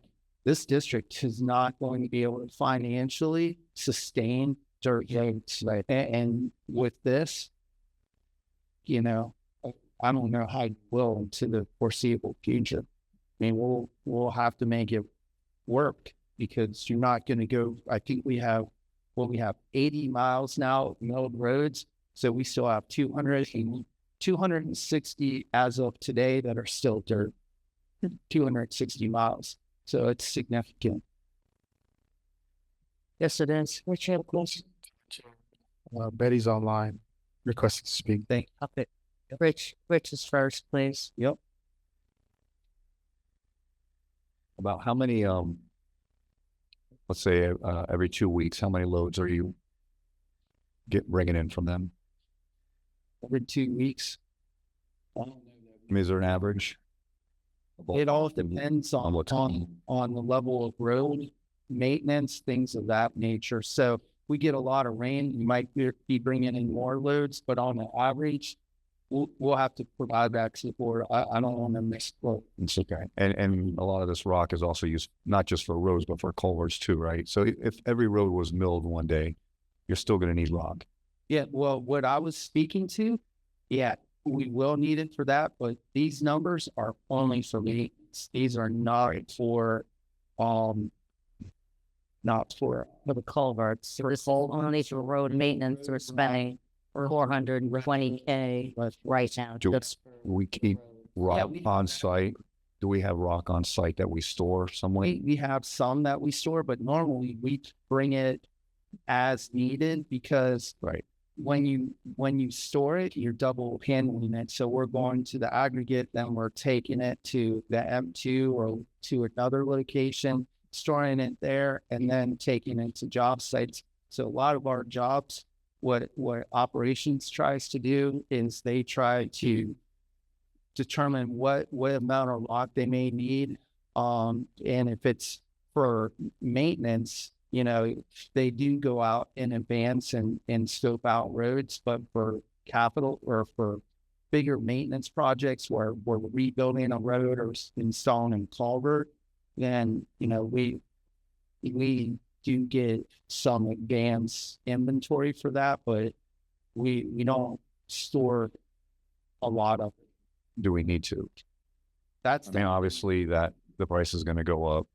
Whatever they throw our way as far as the price, we don't know yet. I mean, it's something we can look at. We just don't have a lot. Obviously, it won't last forever. But I mean, if we could save, I'm just throwing a number out because I have no idea, 20 grand. If we put some on site, you know, 20 grand's 20 grand. how much does it cost us then to Double, right? dump it, pick it back up, Right. back up. And And that's, exactly right. So we're talking about 2 stamps. is it still cheap? Right. Is it still cheaper? We could try to work those numbers and maybe bring that up and see what makes sense. If it does make sense to just buy a bunch in advance of this increase, because I know I will be now. Let me know. All right, great. Is that it? Hold on a second. Give me 1 second. Oh, Betty, was your question about the rock? Yes, it was. Burgess, you and I had talked about this, and I'm wondering if you had made any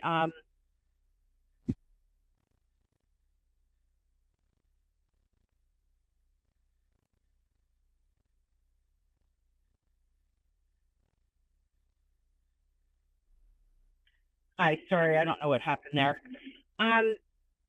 Did you, Burgess, you and I talked about this. Did you look into other options for purchasing rock elsewhere No, and hauling it in? Because it seems to me that Palm Beach Aggregates has a monopoly here, and I know we're closer, but if it's still cheaper for us to haul from elsewhere, we need to be exploring that.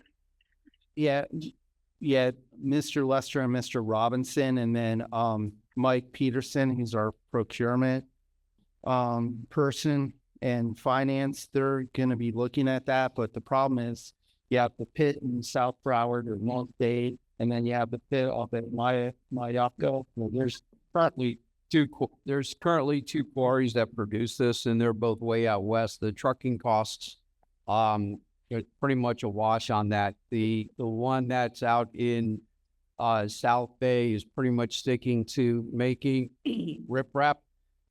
So it pretty much leads down to the one at Fort Mayaca. We've been trying to get in contact with them. They recently changed hands, so we're going to see if there's going to be a price increase with this as well. Usually what happens with this, and I just speaking from an industry standard, what one does, the other ones do. They'll bump up their rates accordingly. And the only difference, they will hold down it slightly to make it a few cents a ton cheaper when you figure in the hauling charges. And have we looked at, does the county have a contract with Palm Beach Aggregate? I know that the county Parks and Rec, I have contacts over there. County maintains a shell rock pit down in western Boca Raton. They've had that there for decades. They quarry their own on land that they've had that recently changed hands. It's sold to a developer, so they're trying to get as much out of it before their deadline is. But they've been quarrying it for at least 30 years out at the end of Palmetto Park Road. So we could look into if there's any pricing agreements that the county currently has that we could piggyback off of, or with PBA or any other quarries that are in the area. Including some of the other municipalities like Wellington and further west into the Glades. So I think that we need to be exploring all those options. And I'm not in favor of removing and amending the policy so that we're going in all in on millings. I still think that our community deserves the opportunity to make that decision. And it's still, there's people that don't want their roads milled. So we need to get the board for your consideration, not for tonight, but in general. Regardless of the earlier conversation, one of the things that, we talked about is potential, could we use, any material from like the M1 impoundment or even the future 640, but the future 640 is still, it's not gonna happen. Yeah. And, but the material quality is not going to be the same, but for $20 a ton or for hauling from Iacca or wherever. Right. So, and I believe a lot of the municipalities, well, they're not buying in the quantity. I mean, we'll certainly talk to them. But a lot of their work, well, there's that, but they do a lot of their work contractually, and it's right. And they have paved roads. Now, Acme does have some dirt roads, so we can certainly talk to them, but it's just not the same level of traversing that we have, or traffic volume that we have right on ours.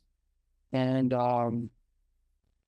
then the only other thing, and it's something that we probably won't bring back until April, because I think we need to get a little more direction on what Palm Beach County will do. But we did, Mr. Lester and Mr. Peterson did get some pricing on stop signs with the lights, and the ones that really last the longest are just around $1,200 a sign.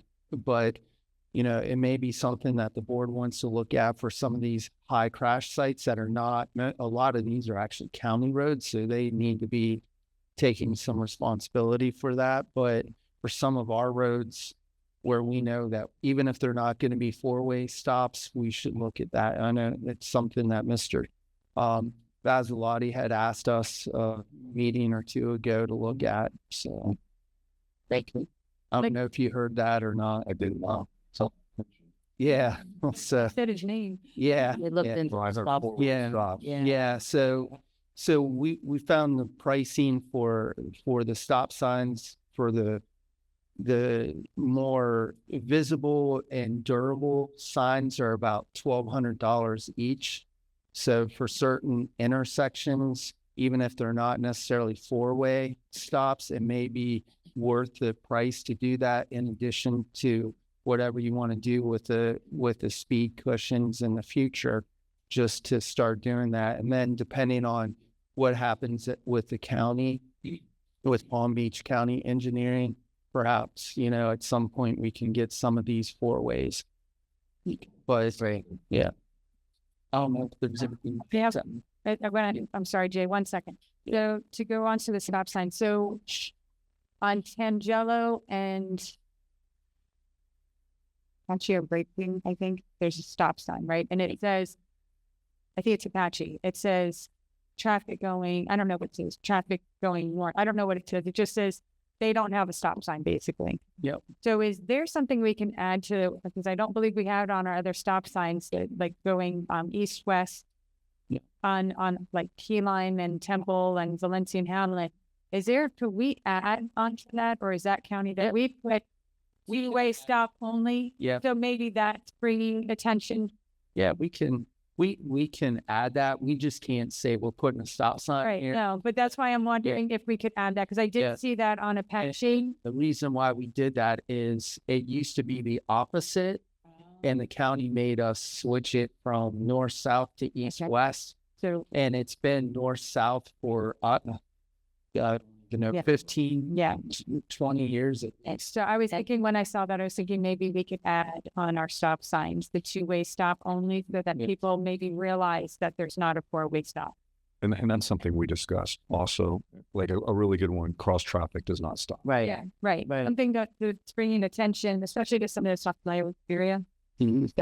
And I think a lot of people don't realize, a lot of the residents don't realize that we don't have a lot of control over putting up stop signs. That is something that we're kind of at the mercy of the county. So whenever I see it, residents saying, oh, why don't you just put a stop sign, we don't put these speed cushions? Well, we can't. So we can't. Our hands are tied. That's why we're not doing it, because we like speed cushions. I personally can't stand them, and I have a big truck, but it's necessary because of the speeding that's going on all of our roads. And our traffic counts and studies that we're doing are showing people are doing 50, 60, 70 miles an hour down our little roads. And this is why we're doing it. Not because we don't like Joe on 58th or whatever. I mean, we're not targeting people. And another thing I'd like to bring up as well is that the engineers figure out where these have to go, and there are limitations and restrictions on where the speed bumps go. So if there's one not so close to a stop sign, I see people, I'll put it closer to the stop sign. We're not allowed to. They're engineered and they're going where they're allowed to go. We're not just willy-nilly, randomly placing these speed bumps around town. So I don't want people to think that. And I felt it was really important to get that out there on the record. So people hopefully are listening and understand that, why we're doing what we're doing. And just quickly, the same way with whether they're speed tables or speed cushions, it's based on a mobility plan, then a review from engineering, but engineering already reviewed a lot of these locations as we're going through the mobility and then the R3 plan or amendment. So we're not just putting those wherever we want. Right. Because we have a lot of people requesting multiple ones on a less than a mile stretch of the road. Right. So like on Persimmon, there's somebody between 140th and Avocado. That one's like 3 more on that stretch. Like we've already put enough on. Right. We need to get the PSAs out there that everybody just needs to slow down. Right, exactly. But yeah, more police presence would be great for that. But, yeah. So the Chair, just to bring you up to date, the board had asked what would it cost to update the stop sign study that was done. I got the answer today from CapTech for an update to study all 10 intersections that are the highest accident at $25,000. It's not on your agenda tonight, so we will add it to the agenda to see if you want to do it next time. But I got the email response today. This would include the all 10 versus the 4 that we had done before. Okay. What was the cost? 25,000. That can be on the agenda next time. And I'm through the chair, Mr. Foy. Exactly what are you looking for? That, like, is there a increase of the crash rates or something like that?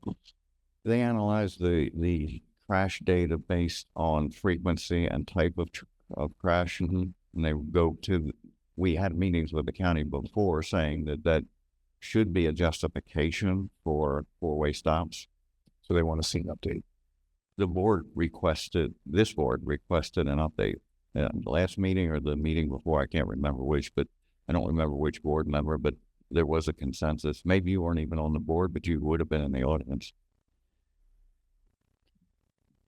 Thank you. Thanks. Yes, sir. Yeah, go ahead, Betty. Just on the stop sign study, I thought we studied 12 different high crash locations, not 4. There were 10 outlined, but we didn't go collect all the data necessary to go to the county for all 10, but there were 10 high crash locations identified.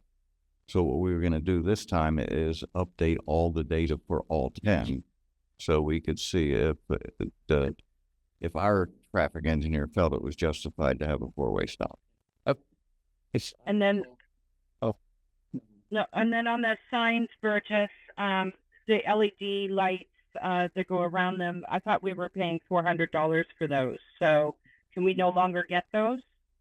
Oh no, the price has increased significantly. You would think that they would actually go down, but they've actually increased. And the ones that are cheaper, we're replacing them constantly. The batteries, they're made, it's going to sound bad, but they're made in China and they're just not holding up to the sun exposure. Batteries die out quickly. You just can't put a couple more batteries in there. And then the ones that do have batteries are like $100 and some dollars. I forget the exact amount, but I couldn't remember, Jay, but whenever they did that 10 study, they did the 4, but didn't they extrapolate data and said would be similar to the other, I forget, yeah. But I'm almost certain we looked at 12. Yeah. Thank you. Because I believe what the intent was to try to save money for the district at the time, because we were already spending more money on these studies. I wasn't here for the initial study, but I found it a little ridiculous that the county was requiring even this level. Yeah. So if I can just, we were all in on that. We were trying to give everything that they needed, and there was initially 10, but when they were looking at the data, there were 12 that were identified. I think we ultimately asked for 8 locations, potentially 10 locations for the stop signs. That was my understanding. And then back to the lights, the stop signs with the lights on them, I thought we had budgeted that we do a few of those every year, so that in some of those high crash locations already. So has that not continued? No, we have not.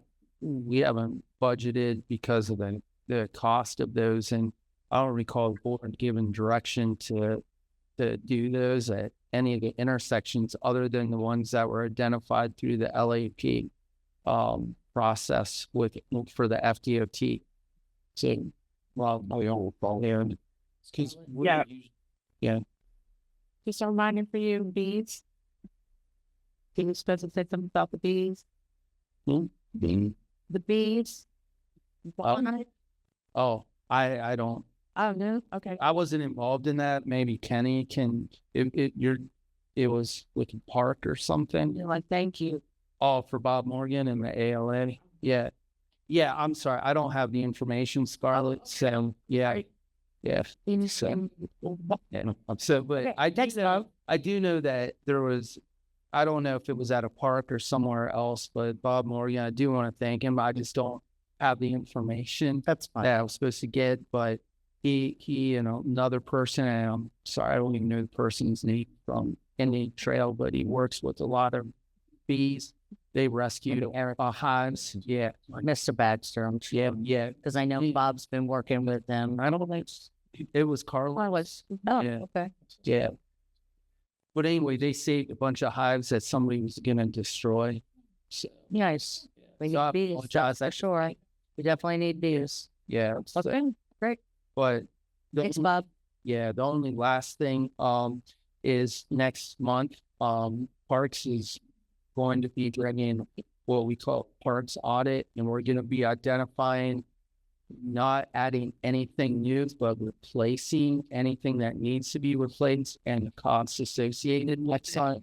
So, this is, again, it's not, if there's not a shade sail there, it's not adding one. If there's not a fence or playground apparatus, it's not adding. It's just replacing what's damaged or what's damaged, whether it's parts or what have you. The only thing that we need to be cognizant of, and I believe that, I'm not sure if it applies to the steel and metal with the tariffs, but we're concerned that those prices too are going to significantly go up. A lot of the playground parts are just they're going to increase in price as well. So we may come to the board at the next meeting that's part of this saying, we do want to get these parts while we can get them at a reasonable price, but we can also get them because it could be another hit on the supply chain with the tariffs. And some of these parts we can't always get. Not all of them are made in China, but this is hitting Europe. All over. And of course, the material, raw material, even if they are built or manufactured in the U.S., still can be coming in from there. Will be impacted by this. Absolutely. So, Rob, is there anything I'll think of something you get so we're good. Sorry. Okay. Report. Yeah. Any questions? No, I read it. Thank you very much. Appreciate it. Appreciate all the work that you guys are doing.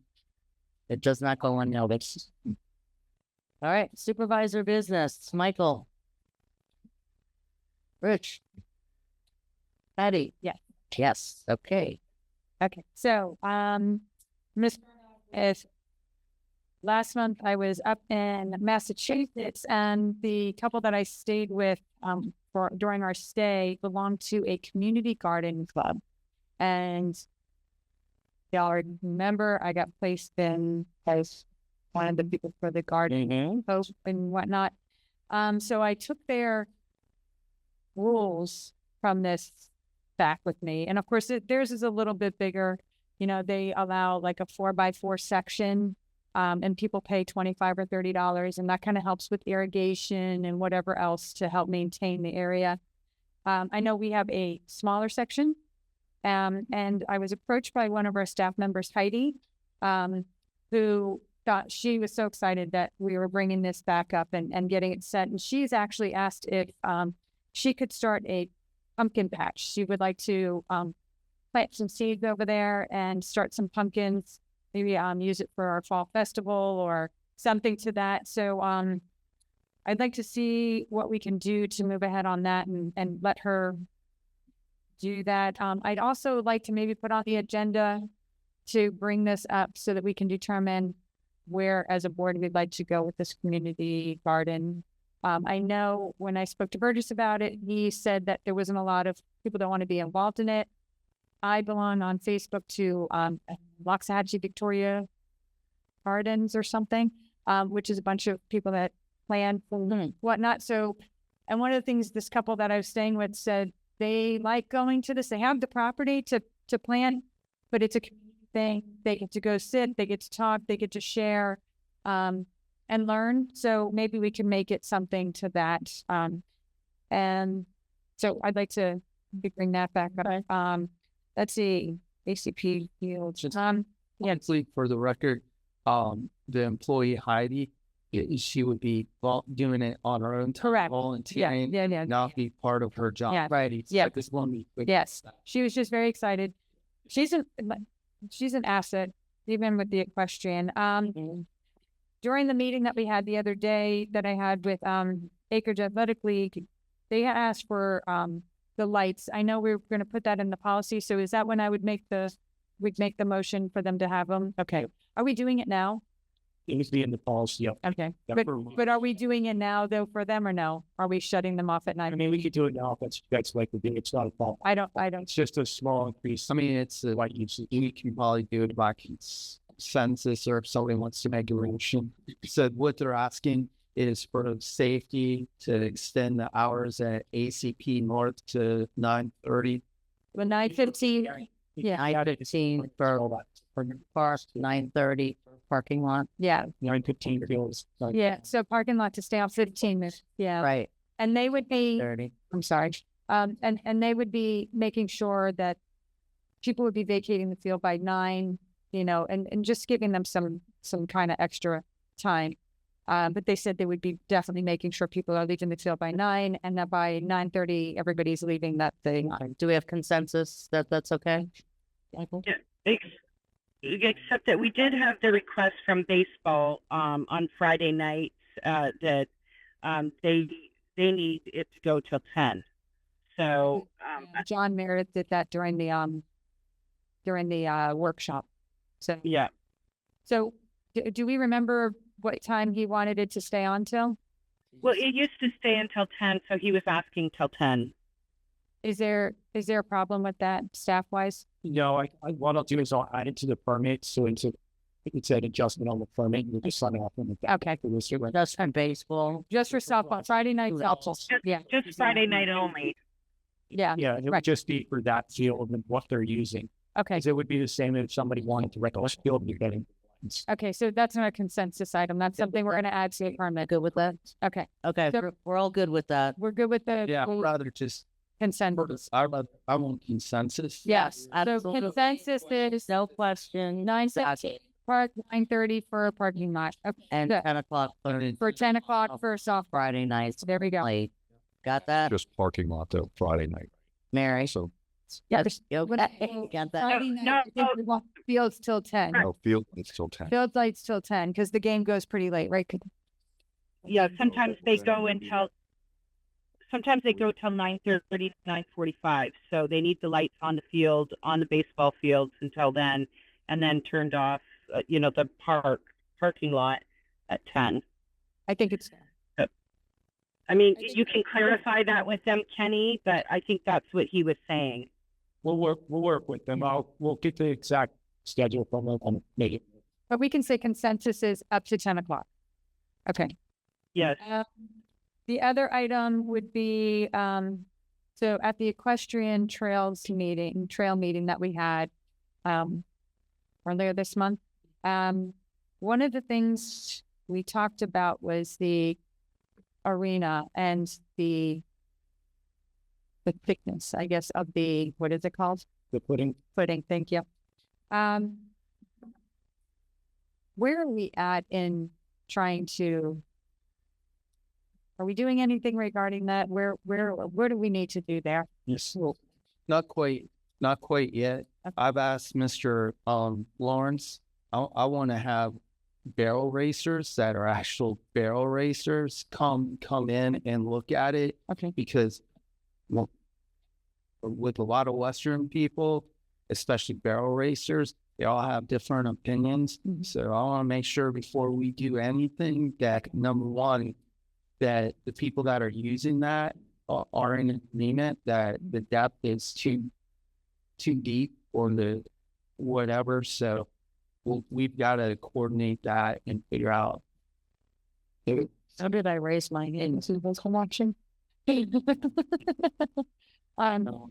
So Yeah. yeah, we're Okay, we're working on it. Okay. it's not something where we just want to tear up those arenas. No, I agree. It's a drainage issue. I would like it to make sure that we're giving like a very educated, not jumping the gun on that. So I just want to make sure it's on the radar. Lastly, my son reminded me, volunteer hours, my student, he and his friends did the holiday event. He just wants to know, he needs to see you. All right, will do. All right, thank you. Mom. Okay, yeah. I will send him your way. But that's all I have. All right. And just for consensus from the board, I'm sorry, I forgot, but it was brought up during the discussion about the athletic user agreement about a toning policy and fire lane violations. I think that's something we need to bring back to the board, because right now we don't have anything, and I don't even know how that would work with the special district. So I need to get with legal on What kind of, so we can bring it back maybe as part of the parks policy, or it may even have to be Gonna get a separate policy. yeah, So just in general? yeah. Yeah, okay. And then I also wanted to clarify, we don't know the timelines or what's happening with private citizens. You know, unfortunately, her father passed away, but we just don't walk up to a house out of the blue. In that particular case, I believe there's been repeated attempts. We've tagged their cars. And from what I understand from customer service, they do not want to park in their property because they have animals that are roaming around, so they don't want to open their gate. That's not an excuse for us, and they are blocking our ability to operate the roads, which is creating a real problem for us with the neighbors. And I heard other people that are upset. I was gonna say, I have a friend of mine that her taken some tag, and she was not very happy. But if it's like down the road and it could impede, We're not, if something does it for one day and it's out there the next time we go through, we're not necessarily doing it, but we are becoming more, what's the word? Consistent about it, because when we don't grade a road, then we'll get phone calls, or you get either phone calls or you see it on Facebook, and then everybody's like, oh, well, they're not milling my road. So we can't mill a road when they're on Trade the road, vehicles. Why? right. Or objects, and we address that for that lovely lady. Excellent, thank you. All right, item 15, on the motion to receive and file items 15.1 through 15.9. I would like to, I don't, were we doing supervisor's comments? yes, do you have anything?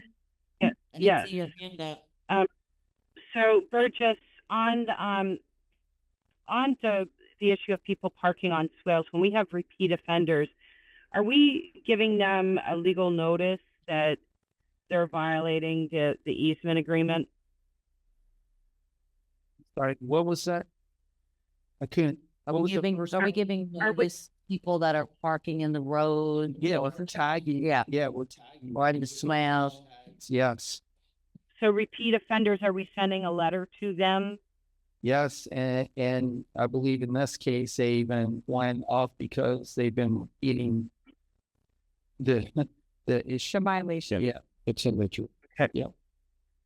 So maybe in situations where we've got like people who are repeat offenders because they're using the road as their parking lot, we need to be having legal send them a letter, just expediting it maybe a little bit so that they can't say that they, I mean, it seems that the person that attended tonight is under the understanding that it's their property and they can do what they want, but they are easements and it doesn't permit any obstructions in any of the easements. So maybe if the notifications that we're giving are not getting the point across, then a letter from the lawyer would. So, and also where applicable, we are contacting Palm Beach Sheriff's Office, and we're also contacting county code enforcement, but they don't always deal with that. But when they're on a canal